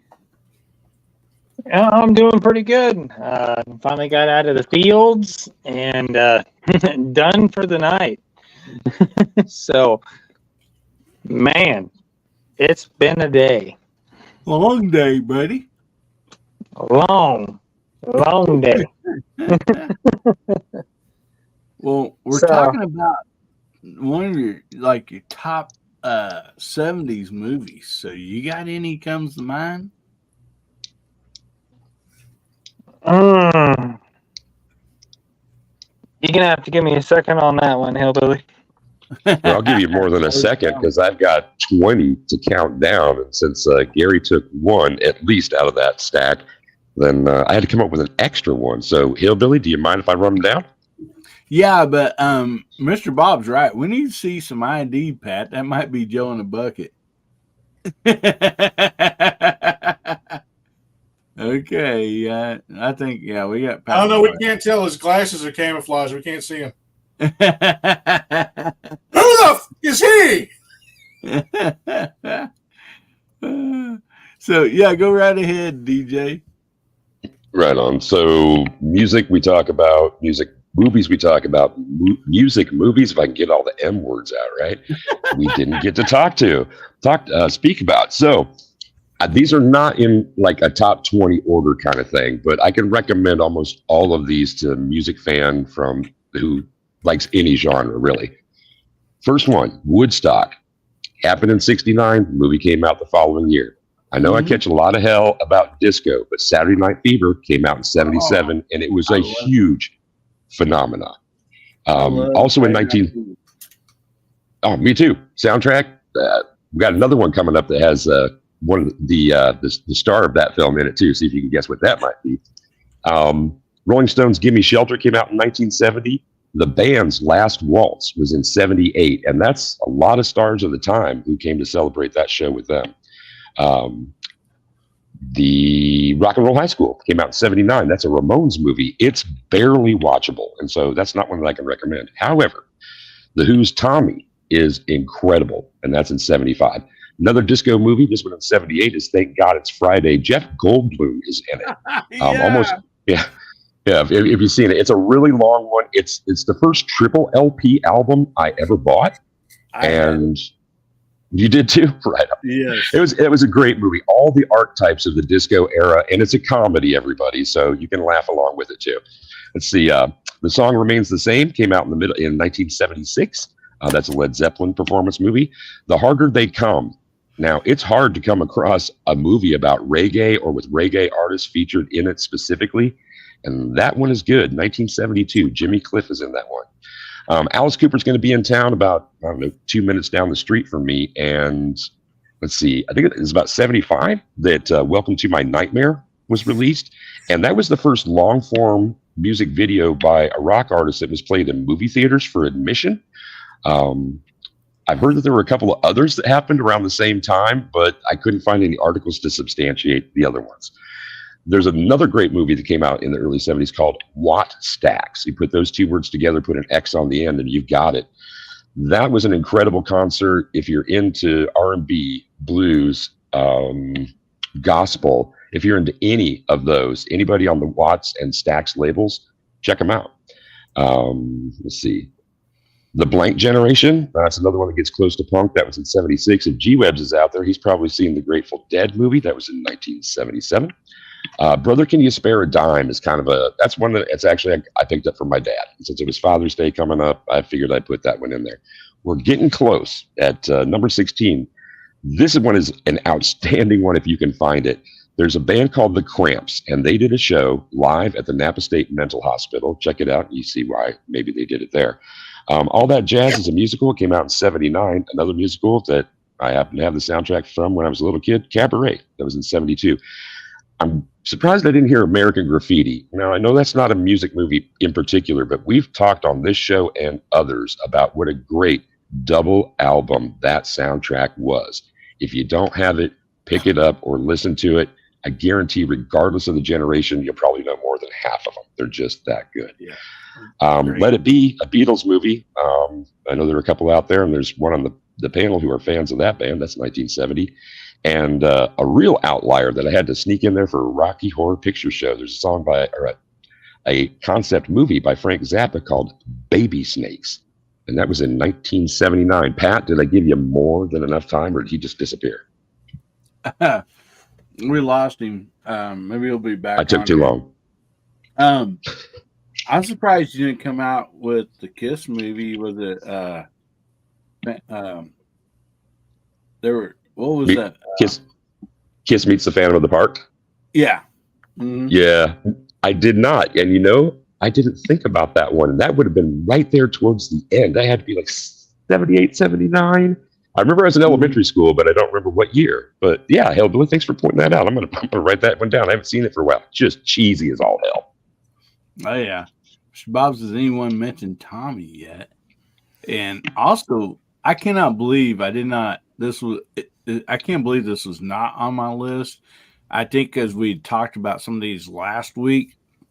I don't remember if it was in the show or after chat, but we were talking about American Graffiti, Two-Lane Blacktop, but Grease also. Ozzy threw out there. If you're going to bring up music movies, how about we mention Sgt. Pepper's Lonely Hearts Club Band? Oh, yeah. Yeah, but we want to keep our friends, don't we? Have you watched that in recently, Gary? Not recently. I only watched it once. There's a reason why, but... Oh, yeah, the Bee Gees. I don't know. Also, FM, which came out in the 70s. Yeah. Says Logan's Run. FM was musically a good movie. Yeah, absolute. That's a good one to bring up too. And another one, great soundtrack, and it's got like George Carlin's in it. Why the hell did I put Car Wash in there? Because you can count that as a music movie too, especially with a title theme by Rose Royce. Mm-hmm. I actually saw that. I hate to tell anybody I did, but I did. It's great. The remake not so good, but the original most definitely. Yeah, American Graffiti, it's up there on probably one of my all-time favorites. I mean, do not watch the actors and actresses that was in that movie. Oh my goodness! That's almost along the line of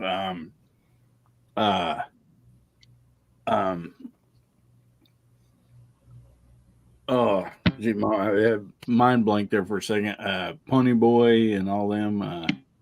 The Outsiders.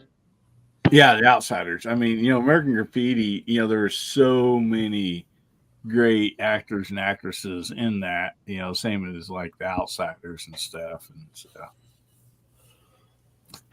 Bill and Ted's. Wrong decade.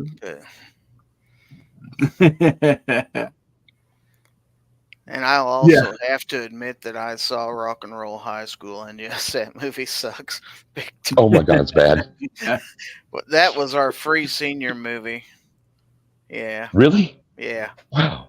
Huh. It's fun trying to stay up during that because it's prom night, so it's after the dance and after the dance and before the breakfast, we had to go watch a movie, and I think 3/4 of the class slept through it for more than one reason. But Oh man, Barbarella. Oh my goodness, Jane Fonda.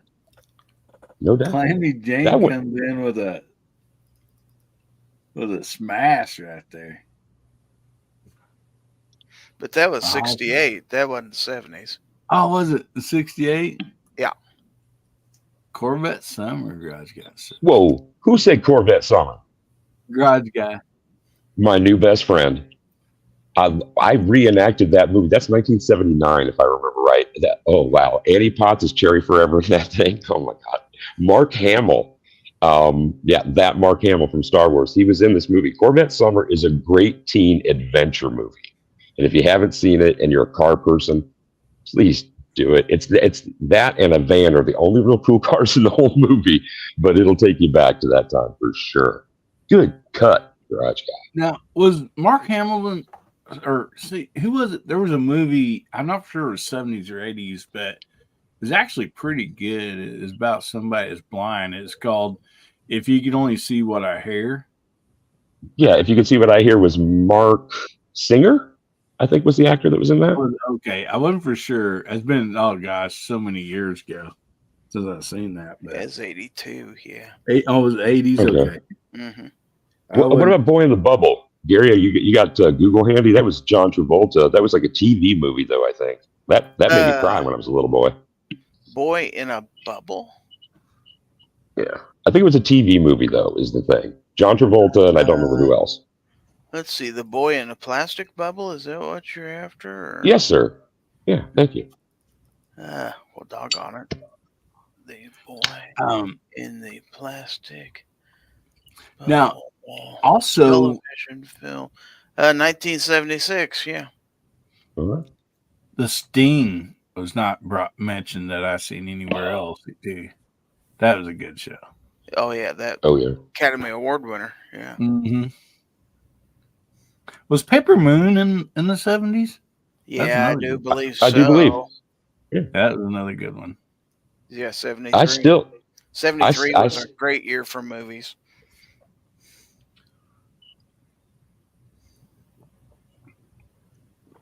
I kept wanting to say tonight Blue Lagoon, but I believe that was I'm pretty sure that was 80s. Yeah. It was.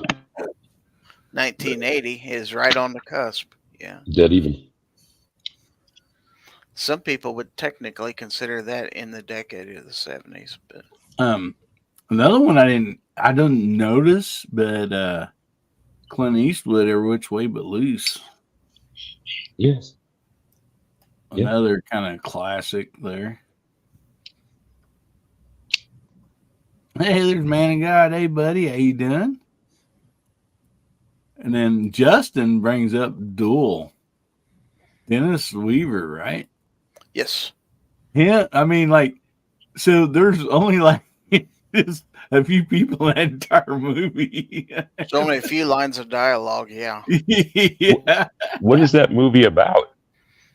Oh my goodness! Guy cuts off a semi, and the semi basically ends up chasing him for 2 hours. Yeah, Dennis Weaver's driving across the desert basically, and cuts a semi off, and that's the whole movie. And almost no talking, nothing. It's just semi. It sounds silly, but it's scary as hell the way they film it and everything. Yeah. It is really. It's good. It doesn't sound good, but it is good. Yeah, Justin says when I was younger, I didn't get the movie Duel at first, but as I got older, I understood it more. Yeah, somebody cuts you off, you're like, dude, man, I'm chasing you down. And of course, the semi was all scary looking, with you could never see who was driving it. It looked, not like some out of Mad Max, but something a little similar, to it or whatever. But well, I went ahead and I did the all those the music movies, but my genre is really science fiction. So has anybody said Clockwork Orange yet, or Invasion of the Body Snatchers, Soylent Green? I mean, we had a Planet of the Apes. That was you, right, Bubba? Yeah. Yeah. Okay, so like Soylent Green, Andromeda Strain, Silent Running, Omega Man. Silent Running was a good movie. Yeah. Hell yeah. And Mad Max is like 79. And I should have included that because that was another one that's from when I was a kid. Just Logan's Run. Yeah. Logan's Run was mentioned earlier, and then Mr. Bob comes out with Deer Hunter. I forgot about that. Great movie. No doubt. 78. That grabbed a bunch of Academy Awards too, I thought. Yes. How about the scary movies like The Exorcist and stuff? If you can stomach it, yeah, The Exorcist is a pretty good movie, but if you're the least bit weak in the stomach, don't watch it. Yeah. Oh man. Or easily offended. Does anybody want comes out with Deliverance? Dang it. Ooh. That was a good show.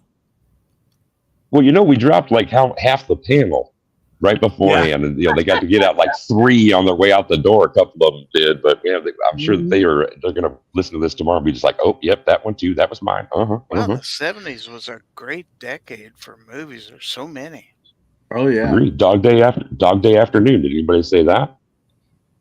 Yeah. The Pacino movies of the 70s, for God's sake, they're great. Serpico was there. Thin Blue, or wait, I can't remember the Blue Line movie that he's in. Wait, was Taxi in the 70s? No, that's Taxi Driver. Show. No, I mean the one with Pacino or with De Niro. That's Taxi Driver. Dog. Yeah, that was 76. It was 76. Jodie Foster. Jodie Foster and Harvey Keitel. Yeah. As always, those side chat. We lost panel members, but the side chat always is awesome and carries no doubt about that. And oh my goodness, how come nobody told us about this before now? The Kentucky Fried Movie.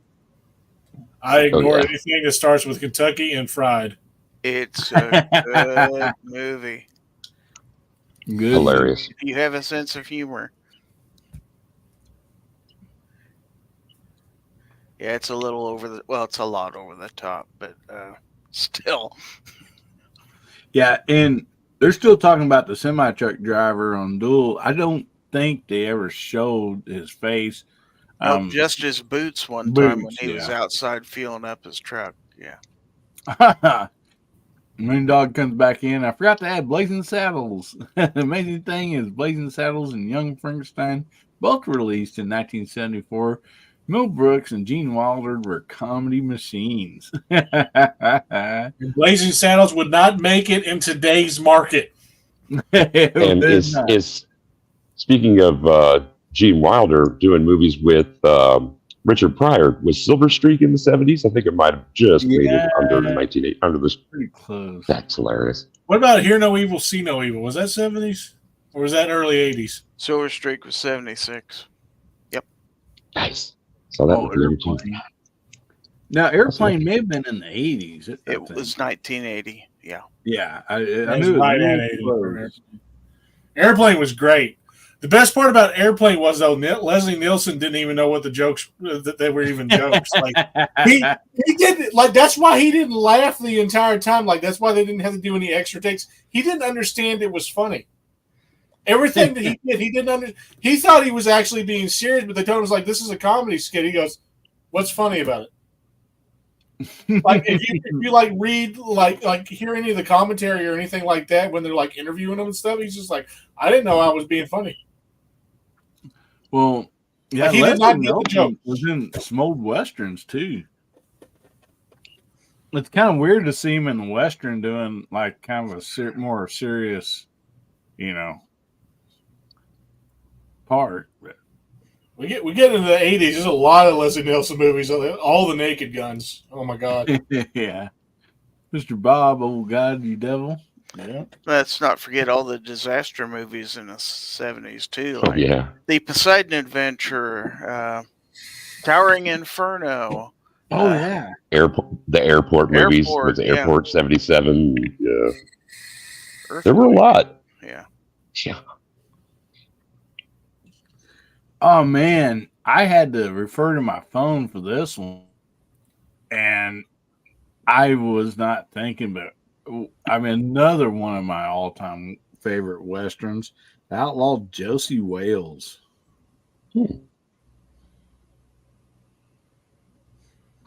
Popless Now. Yeah, and I remember when we last week we did mention Good, the Bad, and the Ugly. For a few dollars more. Damn. Completely blew past them this week. Yeah, I'm waiting for the movie The Good, the Bad, the Bubba. That's going. Oh, it'd just be a bunch of Tactical Twinkie references and Milk Duds thrown in everywhere. Speaking of, that's another thing I got to... Anyway. Yeah, Godfather and Popless Now and Mad Max Dale Poe comes in with. Awesome stuff. Justin Graham says Kelly's Heroes. Another good one, too. Ooh, Breaking Away. I think that was 79. Gary, fact check me on that. I love that movie. You're correct. Like, yeah, Dennis Quaid early, and Jackie Earl Haley, the kid who was in Bad News Bears, is in that. Yeah, that's a great story.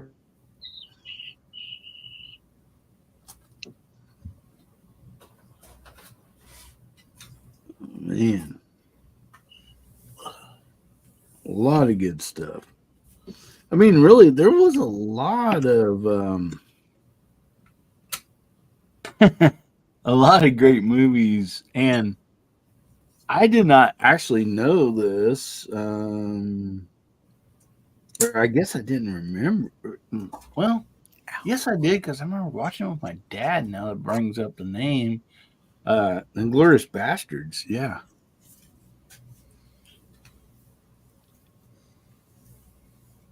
Which one? The first one. It says 1978. I don't think I've seen that. I forgot about the Bond movie. Did anybody name a Bond movie, for God's sake? Like, my favorite one in the 70s was Moonraker. I know it's one of the worst, and I know that that is not everybody's favorite Bond, but I really like that movie. And I was, after all, I was like 10 years old. So, and it's a movie with Jaws in it. Let's see. In the 70s, you have Diamonds Are Forever, 71. Live and Let Die, 73. The Man with the Golden Gun, 74. The Spy Who Loved Me in 77. And Moonraker in 79. Oh, yeah. And was Her Majesty's 69? On Her Majesty's Secret Service, was that 1969? Yes. Yeah, okay. So they closed down the 60. And that thing's bad. Someday I'm going to sit and watch all these, one right after the other. Yeah, some of these already been said, but Dale Polk Animal House, and Garage Guy says Blues Brothers, and Dale says American Graffiti. Yeah, all great ones. They've already been talked about. I want to bring up one. If I can, I don't know if anybody out there, surely somebody remembers the Matt Helm movies with Dean Martin. Dean Martin, yeah. He was basically like a James Bond. And those were hilarious. Yeah, I think those were all in the 60s, weren't they? Were they 60s? Okay, I wasn't for sure, but my goodness. I think so. There were 4 of them. Yeah, they were all in the 60s. He had his pistol, Texas Chainsaw Massacre, another good one.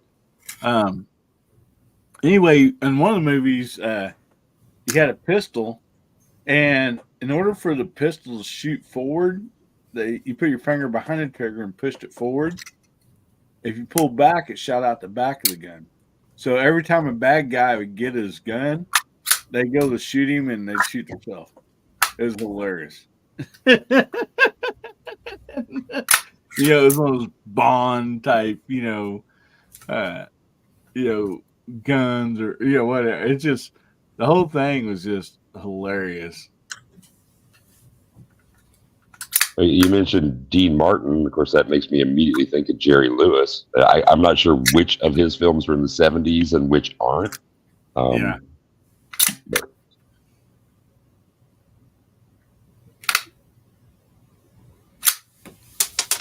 Yeah, and I know when we was in the earlier movies, I don't think we come up very much with some of the great Christmas movies that was back then. I think last week, or did we? Because there's a lot of great Christmas movies back then.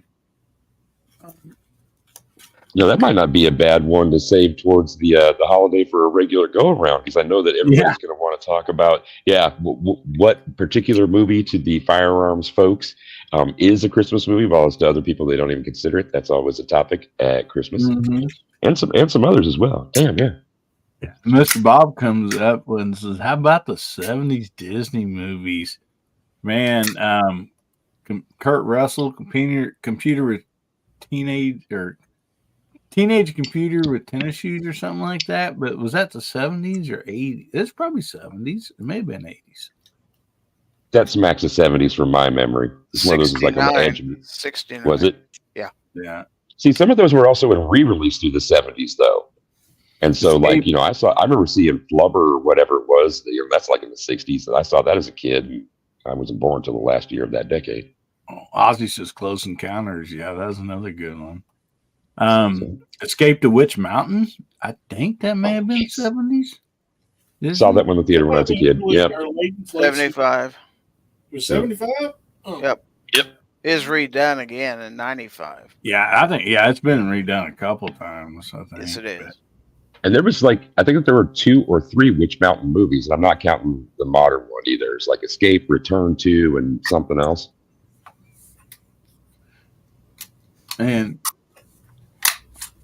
guys, so there's a drive-in movie called Ride in a Pink Car. Drive-ins around here were packed to see that. I don't remember that. Another one that fits on Sci-Fi and Disney, The Black Hole, came out in 79. And Woods, that's one of P&W Woods' favorite movies, or like a movie that he talks about often, and has one of the best movie robots ever, the one called Maximilian. That thing was scary as hell to kids. Yeah. And the movie did not do very well. They took way too long to get that thing released on, you know, after Star Wars Close Encounters, everything had dropped, you know, had been out for at least a year or two. It's like a little tardy to that party. Also out there, we got the Apple Dumpling Gang, My Troubles with the Eights, Bruce Lee movies, Pete's Dragon, Evil Knievel movie, then the Muppets. Heck yeah, a lot of good ones.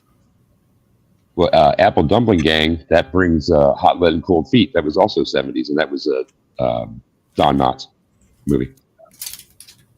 Was Private Eyes with him and Tim Conway, was that 70s or 80s? 80. Okay.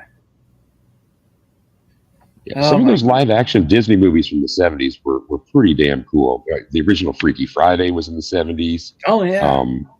Was My Side of the Mountain, was that in the 70s? Gary, can you do the fact checking for us on this? I know you already are. 1969. I missed it. All right.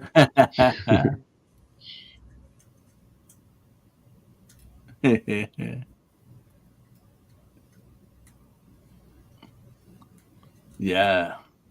Calamity says the black hole traumatized her as a kid.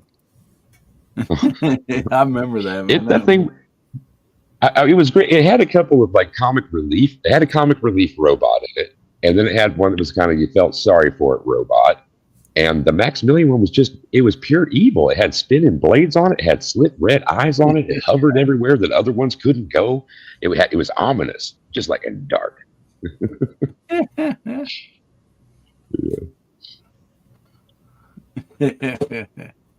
Well, I'm running up against the bottom of the hour. I'm sorry to interrupt you, Billy, but I'm running against the bottom of the hour, and I need to get skedaddling on. So thank you so much for hosting this. It's always a good time. Thank you for that. The giveaways were fun. I'm glad we had a big crowd for that. Hope we could do some more. And there was an idea out there. I'm not sure who had it, but I think it's something that bears a little consideration. Somebody recommended that every once in a while, why don't we give something that maybe have been used but is in good condition kind of thing. And I'm not trying to open it up to, whatever you can clean out of your closet, but I can think of a couple of things. Say like a holster that you tried and you put it in, you decide you didn't like it after one day sort of thing, and you still got the package. So I think I'm going to come up with some ideas based around that, Hillbilly, and maybe have an off-air conversation with you at some point down the road. Yeah, you bet. So again, thanks for hosting. Fellas, thanks for hanging out. Everybody out there in the text chat, you always make it a lot of extra fun. Everybody be safe, have fun, carry your guns. Have a good Father's Day. And rock. I'm out. Good night, DJ. Good night. Gives her gave the lasers. Yeah, I want to say hi to Ron Wayne and him Gabriel. Jumped in here. Man. So I know you guys just jumped on, but it is at the bottom of the hour, and we probably need to go ahead and shut this thing down. It is getting late. So I want to thank each and everybody in the side chat and on the panel. I had a blast tonight. This was so much fun. Anyway, let's go through the room, and if Bubba, what you got anything coming up, buddy? I heard you saying something about you going and doing a video. Be making a video tonight. Awesome. In the process of making one now, actually. Getting everything ready. Other than that, I'm not going to promise good, the bad, and the Bubba because I never know. Never know if I'm going to wake up early enough. But I will try. If you don't see it by, if you don't see a message of me by like 10:30, odds are it's not happening. But I will try. Other than that, hopefully you guys enjoy this video coming up. And as always, stay safe, stay armed, stay 2A strong. Have a fantastic week and keep getting at it. Well, thank you so much for being on tonight, Bubba. Always appreciate you, brother. Always fun. Well, awesome. So, Gizzard, what you got coming up, buddy? Well, first off, I'd like to give a shout out to another creator out there. His name is DM Foss, and he has a show called The Overnight that is coming up here at 1 a.m. Central Time. So, with your permission, I'm going to go ahead and share a link to that out there. You betcha. And go right ahead. And we have a video to play too when you get there. Oh, really? Okay. I haven't seen it yet. Okay, I'll look forward to that. As for me, I have my Wednesday night members only chat for my channel members. That is at 8 p.m. Central Time. And every Friday, of course, is my live stream Foul Territory. And that is every Friday night at 9 p.m. Central. And we love to have anybody and everybody in there in that one to participate. Bring your friends, tell your enemies, tell everybody about it. But anyway, thanks for having me. Had a heck of a time. It's been a good day all the way around. And of course, Hillbilly made me feel better. So thank you very much, sir. Well, awesome. Thank you so much for being here. You guys go and check out Bubba and Gizzard and everybody else is on the panel. And plus, there's so many great people out in the side chat that has great content too. So make sure you go check them out. And before we get off here, we'll come right back. But let's plug this for DM Foss. I am gravely disappointed. Once again, you have made me unleash my dogs of war. Howdy, everybody. How y'all doing? There has been too much violence, too much pain. But I have an honorable compromise. Just come join us. Saturday nights, 11 p.m. Pacific, 1 a.m. Sunday metric. Just join us, and there will be an end to the horror. Just join us. I love that. So, yes, Foss will be coming on a little bit later. Always a great show. Sometimes he has a bracket if he don't trip and break it or forget to charge it and stuff. But his brackets are always fun too. But yeah, guys, go check out. There's so much content and good content. In my opinion, a lot better stuff than you'll see on your local TV stations, But anyway, I just want to thank the side chat. Thank the panel for all that you do. You guys make Guns, Beer, and Therapy what it is. I mean, when I first started this, I'm like, well, we'll try this time slot on a Saturday night. A few people said, well, it probably ain't going to work. There's a reason nobody streams that time slot on Saturday nights. And I'm like, well, doggone, we'll just try it. And if people show up and we have a good time, then we'll just keep doing it. And so that's what we've done from day one. And it's because of all of you fine folks out there that makes this so much fun, and I appreciate each and every one of you. And I want to thank Moondog and CV Life for the giveaway, and congratulate all the winners tonight on the scope, the skinny blue knife, the skinny blue knife, and skinny black knife combo for Father's Day. And so I just want to thank you guys so much. You guys are awesome. And I want to leave you guys with this. Well, first, real quick, I do have videos coming out where be shooting a 12 gauge shotgun this week. Yeah. And we're going to throw a scope on it. Yeah. So hopefully it's going to be a lot of fun. So be watching for that. Anyway, I want to let you guys, or I want to remind you guys, remember God, family, and country, and make somebody's day better, will you? And if the good Lord's willing, the creeks don't rise. We'll be seeing you again. I love you, Hillbilly Nation. Everybody say goodnight.